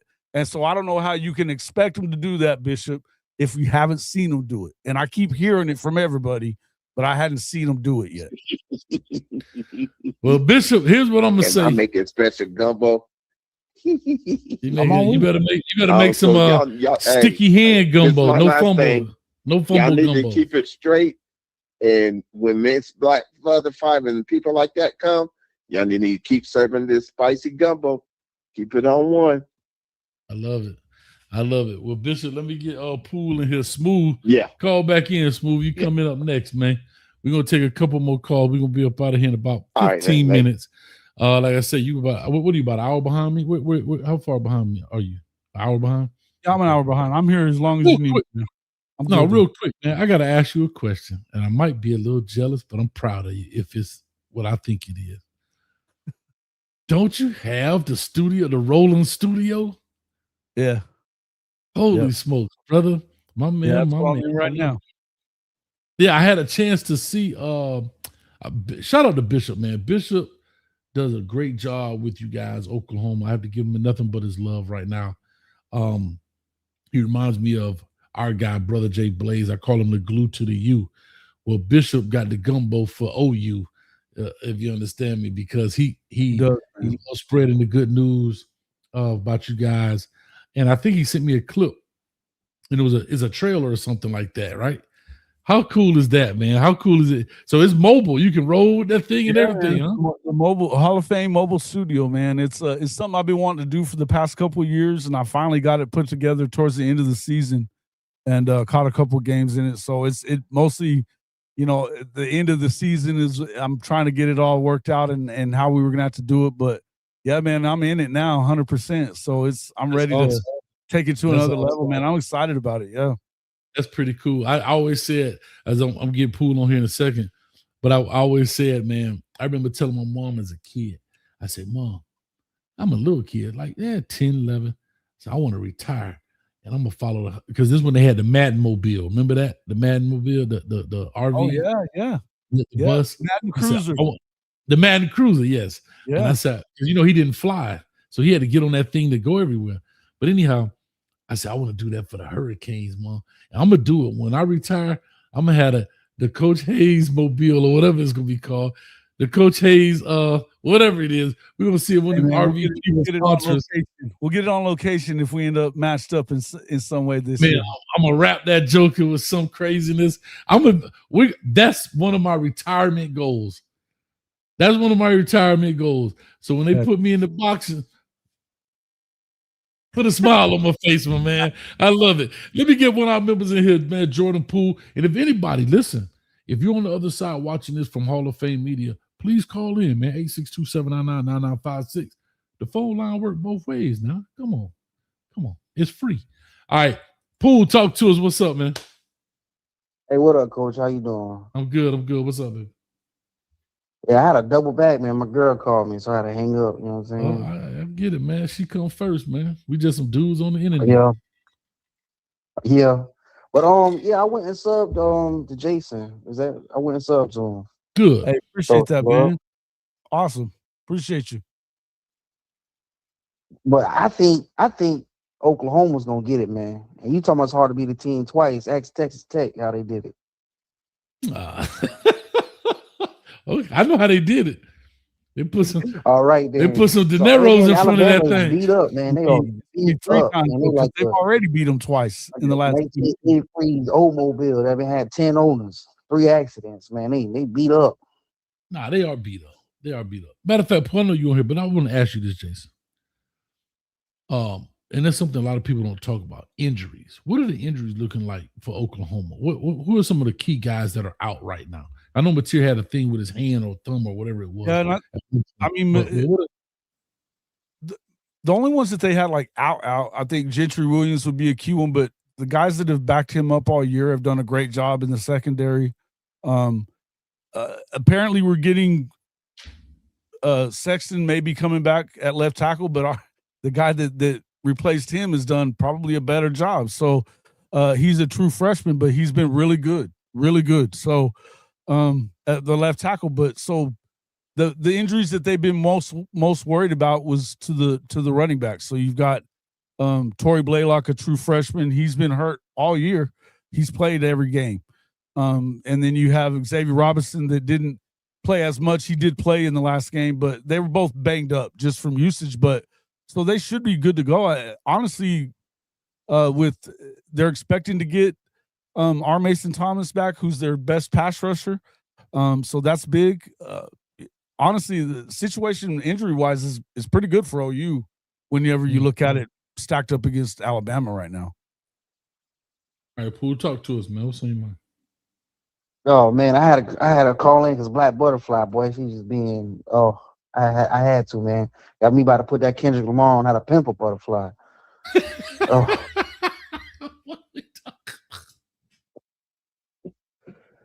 She come in here like, hey man, back man, you can't. That's my quarterback, bro. You got to back ease up off him. I know I can talk shit, but you can't talk shit. I hear you, man. Y'all too funny, man. And then she trying to do the SMU and well, you know she doesn't like. Well, you know she doesn't like Carson Beck. She's a Georgia fan. She just doesn't like Carson Beck. I get it. Yeah, I get it. You know what I'm saying? But hey, if we see them in the playoffs, she could put her head between the legs and kiss her ass goodbye because it's over with. You know what I'm saying? Kiss the baby, man. I love it. Shout out to Bishop. See, look at Bishop still working around here, man. Come on, Bishop. Man. Hard working man out here, man. But seriously, I mean, let me ask you this. You said Oklahoma win. I do think Alabama is beat up. I just say it's hard to beat them twice. I got 10 chicken wings on this game, Jason. And Pooh, just to let y'all know, 10 lemon pepper wings with extra ranch and blue cheese. I don't know. But anyway, I just said it because and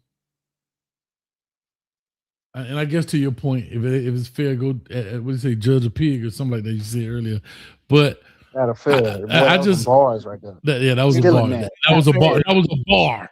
Matter of fact, let me hit you with the DJ horn. Let me hit you with the DJ horn right here. You ready? I said the DJ horn. Don DeMarco. So here's what I'm. Yeah. So, and again, like I said, I look at Oklahoma. Alabama. They so beat up, and then they go play a tough Georgia team. They beat up, and they say everybody back there chilling, getting the icy hot. You good? Well, let me get in this ice bath. You know what I'm saying? They getting their toes rubbed. Alabama, and they're just still fighting, man. Like we in championship rounds, bro. Yeah. It's just I don't know, man. We'll see. And then it adds up too, man. Like you might not show up, you're injured on the depth chart, but man, this knee hurt, just a little bruised, a little longer. You know what I'm saying? Your ankle hurt with every other step. Mm-hmm. Especially when you in the trenches like they was, man. They ran like 5 games in a row, back to back. Then we had to go play Georgia. It was a physical game because Georgia was pounding them, running that ball. Yeah. And then they was selling out to stop the run. Most definitely. So that's all I gotta rock with them Sooners, man. Boys, I hear you, man. I'll be happy happy to see what happens. Good, man. And I like only thing I don't like about Oklahoma is how they got David Stone, man. Because I wanted him to be walking that them cane colors. Hey man, he's an Oklahoma guy though. He came from here. He went to IMG, obviously, but that was scary, man, because his mama wanted him to go to Miami. His mama wanted him to go to Miami, and they were able to talk her into it. And he ended up staying at home, and that's where he wants to be. It's like but I tell you, Jaden Jackson has been unbelievable too. But Stoney, last year he was hurt a little bit and didn't play as much. This year he's been unreal. And I mean, he's this guy, next year they're out of there. After next year, and for sure, he's possibility of being a top 5 pick. That's how good he's been. He's just been getting better and better. But we're excited about that. Man, I watched pretty much all the big wigs in college. Man, I was watching the Troy game before I clicked on here, man. So that's to tell you how I am about the Troy game. I love it. Yeah, man. I just look at Oklahoma. And I thought Lincoln Riley. I would have never thought Lincoln Riley would have left to go to USC. Let me ask you quickly about that. And then Poole, I know you could jump in definitely. When he left, I don't want to say y'all thought it was over, but were y'all disappointed? Were y'all like, what the is going on? You know what I mean? Like what? I was seeing it coming, man. I can see it coming. There had already been a lot of talk about him leaving before, the Cowboys were talking about getting him that year before that. There was a lot of talk about it, but I'll tell you, you could tell something was up because as good as Caleb Williams played, he was acting like he didn't want to go back to Caleb Williams the week after the Red River game when he brings them back. There was something, and they were having tough game after tough game against teams they should have been just beating the brakes off of. So something wasn't going well. Come to find out, he was recruiting for USC all damn year. I mean, what we found out was that Lincoln Riley is slimy on the slimiest of the slimy motherfuckers. This dude was terrible.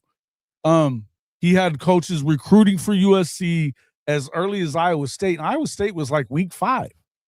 So this had been coming for a while. The way that he left was what sucked. And, because he basically tried to burn the program down on the way out, man. He really did. And so it doesn't surprise me that he hasn't really found the same success because, I mean, Coach Stoops left him a well-oiled and working Ferrari. And he was the OC at the time, right? When Stoops was there, right? Yeah. So, I mean, he didn't have to hire a single coach whenever Stoops left. I mean, plain and simple, all he had to do was just turn the key on. And from year to year, they got smaller and different. And it just, as he did start making changes, it got worse. So the fact that they won as many as they did in the Big 12, I always tell people that you got to realize that the Big 12 wasn't that good anymore. They were getting worse. Texas wasn't good.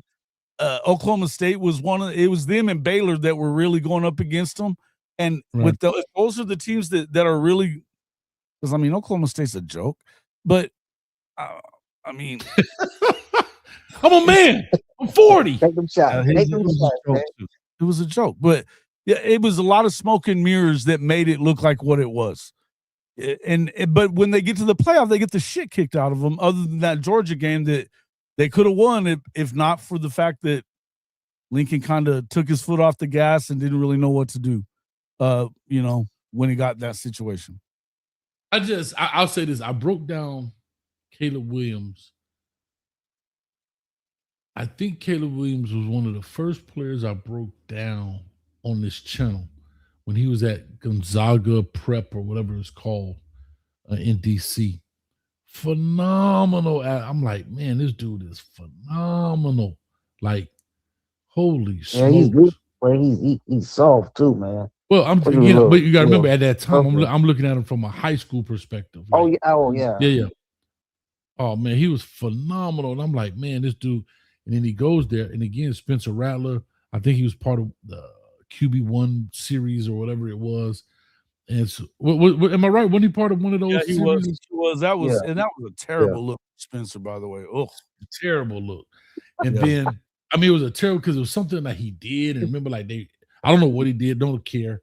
Well, just his attitude too. His attitude was sucky, And I remember watching that, thinking, "Why the fuck are we bringing this guy in?" Yeah, but first of all, who allowed them to edit it that way, right? If I'm the dad or mom, I'm like, first of all, I'm not signing nothing unless I got final rights of the editing. I want to sit in the room because can I tell you this? You can make anybody look any kind of way. You could cut this show up right here and make it look like me and you have argued for 30 minutes. You could literally cut this show up, put it on the Instagram reel. You on top, me on right here. He looked like an ass, but they had plenty of footage to make him do so as well. No, of course, 100%. But you get what you get, and I'll say that. And so when Lincoln Riley made that change with Caleb, I was like, "Hey, this dude gonna take over." Blah blah blah. Now NFL is a whole different story. But anyway, Poole talk to us, man. I got the loquacious E. Brown back there.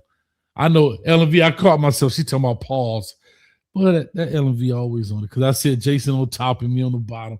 But it's Instagram. I don't know what to say. LV. Anyway, I love the team. I feel like coaching switch up is better for y'all program. I think Kalen DeBoer's ceiling is higher than Lincoln Riley's ceiling. To be honest. And then like that defense he had at Alabama. I mean, not Alabama. Clemson when he had Isaiah Simmons. Man, he had Isaiah Simmons all over the field. Had him lined up at the end. Had him lined up at linebacker. Had him dropping coverage. Guarded your player's best player. If your best player was a running back, he was on you. If your best player was a quarterback, he's sending a blitz with him. If your best player was a wide receiver, he's putting them in coverage. Yeah, they got smaller and less physical every year, bro. Every year. Yeah. And look at y'all now. Y'all are a physical team. You got to salute that, man. I'm a trench baby, so I love me some BV, bro. I love me some BV. I think there's some things that he needs to get better at for sure. But this is your first time head coach. I'm glad that they didn't get that knee-jerk reaction and fire him like a lot of people have tried to get him to do. I think that if you give him the right amount of time, they're going to be fine and they can win an Natty. But I feel like I think this year, I think it's going to depend on what do you do? Are you able to step in and say, hey, this is what we have to do offensively and be able to pull out this quarterback if you need to. And I don't know that they would. So that's a concern for me. And then being the most physical team doesn't always guarantee a win because if you looked at us versus Louisville and SMU, if you actually look at the field in the game breakdown, Miami was the more physical team. We were. It's just that costly mistakes cost us. Yeah, they cost us, but they also took advantage of our physicalness, right? They did things that counteracted that, and that's what I was trying to kind of say to Black Butterfly when we were talking. And one of the biggest mistakes I think a lot of people make is because Team A beat Team B doesn't mean that Team A can't beat Team C. You get what I'm saying? Yeah. Because there's so many variables that go into Because this. at the time we done dog walked the team. The team we dog walk plays the team we about to go play and make them look sorry. And then that sorry team give us the hardest fight we ever had. Exactly. 100%. So, and there's so many variables to it. And it's never just, you could pinpoint it, just say it's one thing. You know what I mean? But man, we had a 2-hour mark. I got Brian, and we're gonna wrap this deal up. Let me turn this phone number off. Yeah, and before I go, she tried to say Texas A&M was a more physical team than us. Man, get out of here. Go watch that Texas tape, man. You don't watch Texas them. tape You series. ain't no real study. It sounds good. You talk loud. It sounds good. It's entertaining, but don't make it right. Let me tell you something. 3 days, But it's 13 all love, hours, man. It's 22 all love, minutes, man. and 52, 51, 50 seconds, Jason. But we put foot off in they behind. Pooh, much love to you, brother. Thank you, man. Yes, sir. I'm gonna call in tomorrow, especially when we talk them Canes. Oh, I got a good guest tomorrow, boy. I mean, I got a great one tonight, but I got a good cane for y'all tomorrow. I got a question for you guys. I want to get somebody from the other squad, man. We gotta start DMing people. Bro, they be scared to dance with Coach. They don't want to come in that kitchen. You want to know why? Because I be whipping that work. When I get in that kitchen, boy, I'm trying to tell you, I make that souffle. I made that souffle. Well, look here, I don't pull no punches. I cut no corners like a Wendy's burger, if you understand me. Anyway, let me go ahead, man. There's a bar right there. Let me. Is that? All right, y'all. All right, brother. DJ Lagway? No, I hope not. I personally don't think so. Brown will come to you. Give me 1 second. I personally don't. I actually, and again, this might be the old, like I said the other day on the show, might be the old me, might be the old stick in the mud. Everything that I said about Brett Venables and seeing, doing what you don't know and all that good stuff. I believe that football is not that far gone where you can't take a guy, if you properly vet him, look at him, evaluate him, his talent, and roll with him. I.e., I don't care what nobody say. Go look at BYU. They took what that kid did and maximized it and went 11-1. And the ACC ain't too different than the Big 12. The only thing is he's been injured since he got there, and they never let him get healthy. Is the weird thing about it. Who, the quarterback? DJ from BYU? No, DJ. Oh, DJ, you mean? Yeah, because they don't have nobody else, and the pressure to win was too high. That's the problem. See, and that's back to what my point is once you started the Cam Ward and it went that 1 year, okay. It is my opinion. When you got Carson Beck the next year, I say you'll never get off this treadmill. You'll be chasing that carrot. You will be chasing this carrot until you win a natty. Because here's what I know Coach Cristobal can't do. He can't go with a Luke Nickel and go 7-5. Fan base and eat him alive. You got a Darian Coleman everybody's fired up about. That's just at Jones High School. They can't go 7-5, 8-5, 7-4, whatever, 8-4. Like, you can't be mediocre again because it's going to be a natural growth progression. The first thing you're going to do is, well, look at BYU. They went 11-1 with a first quarterback. Yeah. But now, so is Coach Cristobal has to keep on getting portal guys? Is that what you're getting at? When do you develop the guys you have? Because if you look at the games we're in, they're not playing. Yeah. You got an Emory Williams that, in my opinion, should transfer. Why?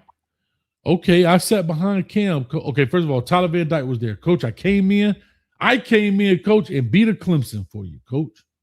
And you say, hey, I'm going to go get a Cam.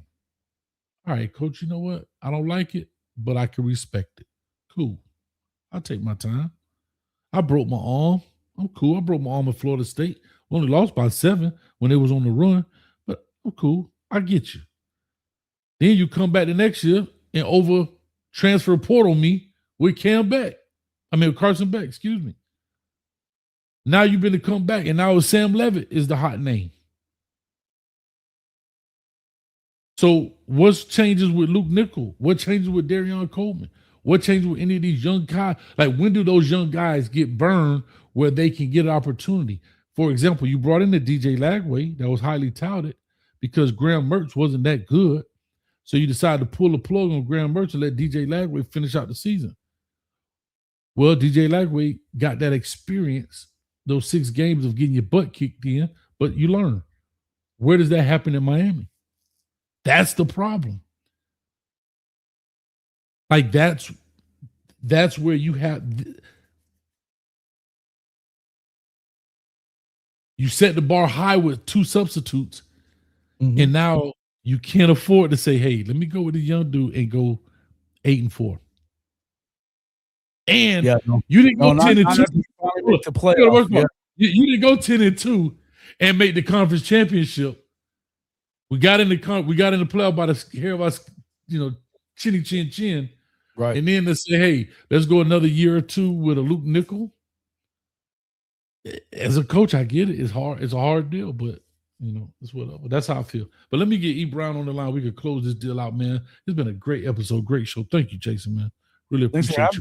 It's been fun. Anytime. Man, where are you located? You in Oklahoma? I'm in Oklahoma now. Yeah. All right, man. I want to come. What do you call it? The Hall of Fame media? The Hall of Fame, the Hall of Fame caravan here, man. Come on now. I love it. The Hall of Fame caravan. I love it. I want to get me one. Y'all clap it up for the loquacious E. Brown. If you're not asleep, you will be in the next 3 minutes. If you love applesauce, so does he. Spill it on the shirt every night. And if you don't have batteries for your remote control, he probably stole them and put them in the freezer. This is what he does. Y'all clap it up for the loquacious E. Brown. Well, listen, good afternoon to your guest, Jason. Hey, Jason, don't listen to the vacillating, bloviating, and pontificating from the coach here right now, okay? Just don't listen to it. But I do want to say this. I mean, you are a Sooner boomer. You are a Sooner fan, and I want to just tap into your mind a little bit. I haven't been a Sooner fan since Billy Sims, the days of Billy Sims and the Selman brothers and Barry Switzer and those guys. But see, you're a Sooner fan now, and on Friday night we're going to have, for the 3rd time this year, Bama and the Sooners. I think the second or third time this year. So what I want to ask you is, for me as a fan who's looking at these two teams, this is an interesting game. I want to know what are the tangibles? What are the tangibles that separate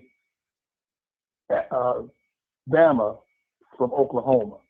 Now, when we talk about tangibles, we're talking about measurables like who's the speedier team, who's the slower team, who has the most explosiveness. That's the tangible part. Then we're going to look at the intangible parts. The intangible part is who is the most toughest, the most competitive. So let's start with the tangibles. Which team has the most tangibles, Oklahoma or Alabama? So I can make a decision when I make this $1,000 bet. Who should I pick? The tangibles for me, the tangibles for me would be toughness and physicality, and I think that's squarely on Oklahoma. They out-physical them the past 2 times they played them.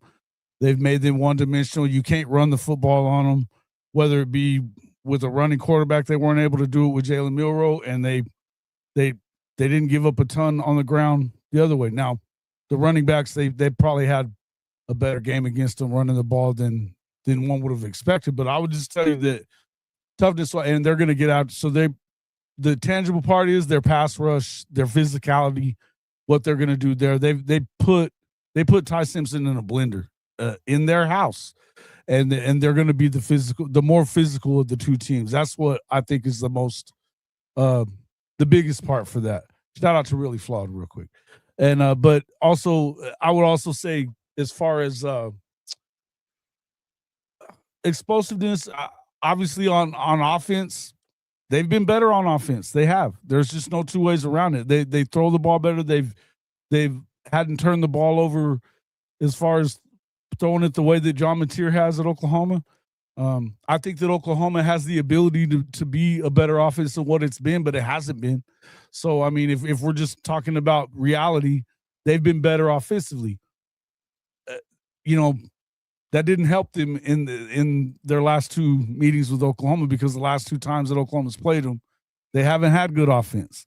I believe that it's as big a. I think it's going to be the same as it was even in. I think they're a little more banged up than they were when we saw them in week 10 or whatever it was, 10 or 11. I think that's one of those deals that you've got a better opportunity now. You've got some pass rusher back. Your best pass rusher will be back. And they're going to continue to get after the quarterback. I think he's a little banged up. As far as explosive players are concerned, they've got them, but the main one that they were able to move the ball through the air with was their tight end, and he's just coming back from an injury.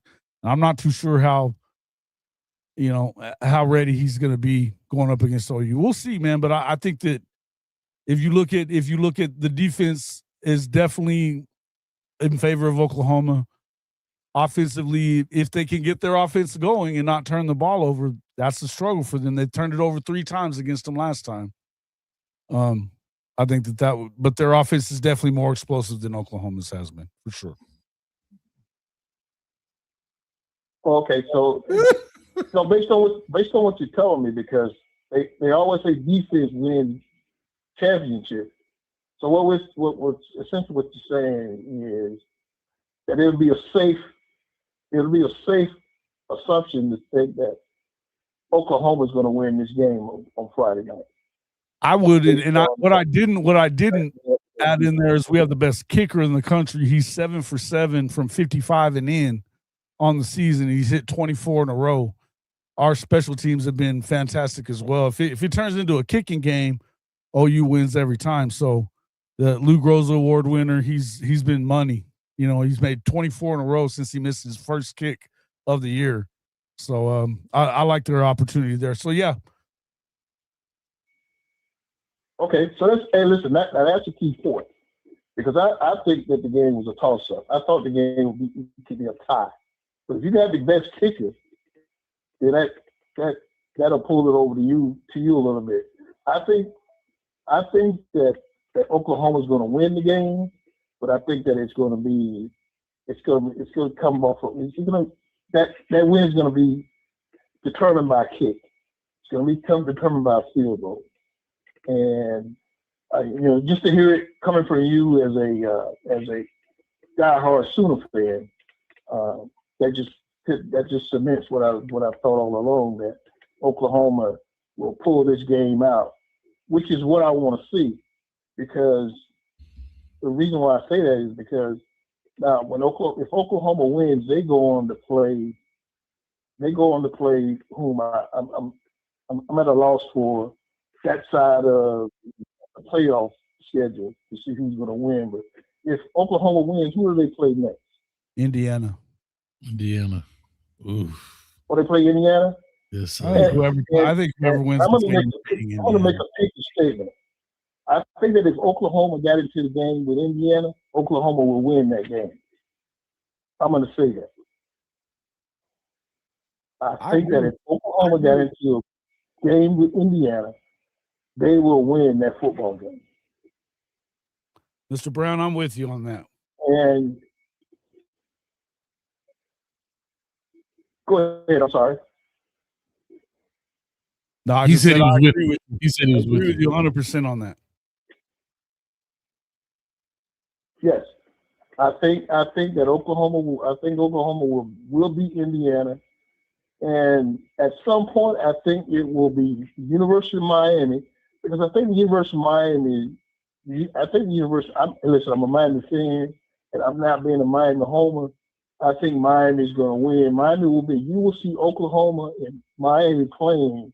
It's going to be Oklahoma and Miami playing against each other at some point during the playoffs. And this conversation between you and the coach will be very interesting at that point. Oh, yeah. And, listen, no disrespect to you, Jason, but the University of Miami will wallywop the Sooners. What is wallywop? I'm sorry. Anyway. We'll wallywop the Sooners. Okay. Wallywop or mollywop? He don't know. We'll He has no idea. Don't worry about it. Just go with it. We'll wallywop the Sooners. He has no clue. I think that, you know, I've seen Oklahoma play, and I like their toughness. I like their defense, and I think that they're going to beat Alabama, and I know that they will beat Indiana. I know they'll beat Indiana to move forward into the playoffs. And I just wanted to say that, get your you guys' opinion on it. You know, you two college football aficionados. First thing I want to say, man, E. Brown, appreciate you, man, as always. Jason, I know you've watched this channel. You probably don't know this, but E. Brown actually skinned the first pig, and that's why we call it the pig skin, and made the very first football. I've actually watched it with him on the show before. It's great. Yeah. Yeah, and the laces of the football were made from the intestines of the pig. That's why it was dubbed the name pigskin. E. Brown was the very first one to do that. So I just want to let you know what you're dealing with, the history, and the legacy of Father Time that we have on the line here. So, but you know what? But go ahead, Coach. I'm sorry. No, I just want to say he's very polite as well, as you notice. Most older guys are not that way, especially when they spill applesauce on their wife beater. But here's what I'm gonna say. I can't wait to see this game Friday. I love the fact this is 2 different days. I'm traveling early morning. I'm gonna be in College Station, acting a straight donkey. So if you don't see me, check the docket. Because here's what I know, Jason. If the Canes don't win on the field, we damn sure gonna win in the parking lot. That's all I know. I don't know nothing else. Hey, don't be down there acting crazy in College Station, big dog. I'm just saying. Don't do that. Went on vacation, came back on probation. I'm here for it. That's all I know. I'm sitting Mario I'm sitting Mario Cristobal. Listen, I'm sitting Mario Cristobal and the Hurricanes. My bill. You understand me? Because I came weird down there. I'm just gonna make a warning. I've covered games in College Station a bunch as a reporter. They're a little strange down there. Just keep that in mind before you go acting crazy, okay? I'm gonna just say this. Can I say this one thing before I go? I'm gonna say this one thing before I go. I hope you're listening. Y'all ready? Let me get real close. Make sure when Malachi Tony get in the end zone, we looking for that state trooper. Yes, sir. We looking for that state trooper. I hope he back there. For real. I'm just letting you know. I bet you won't push that one. I bet that. Huh? Because there's some Canes over here. That's all I'm telling you. Bro, I'm just telling you. Hey, when 10 come through, you better make room. That's all I'm gonna tell you. Anyway, I'm talking about trash. But anyway, we just having a good time, man. E. Brown, hold tight. Jason, man, let the people know where they can find you. If they haven't already, let them know where they can find you. And this ain't going to be your last time. I promise you, my brother. I really enjoyed the football conversation, man.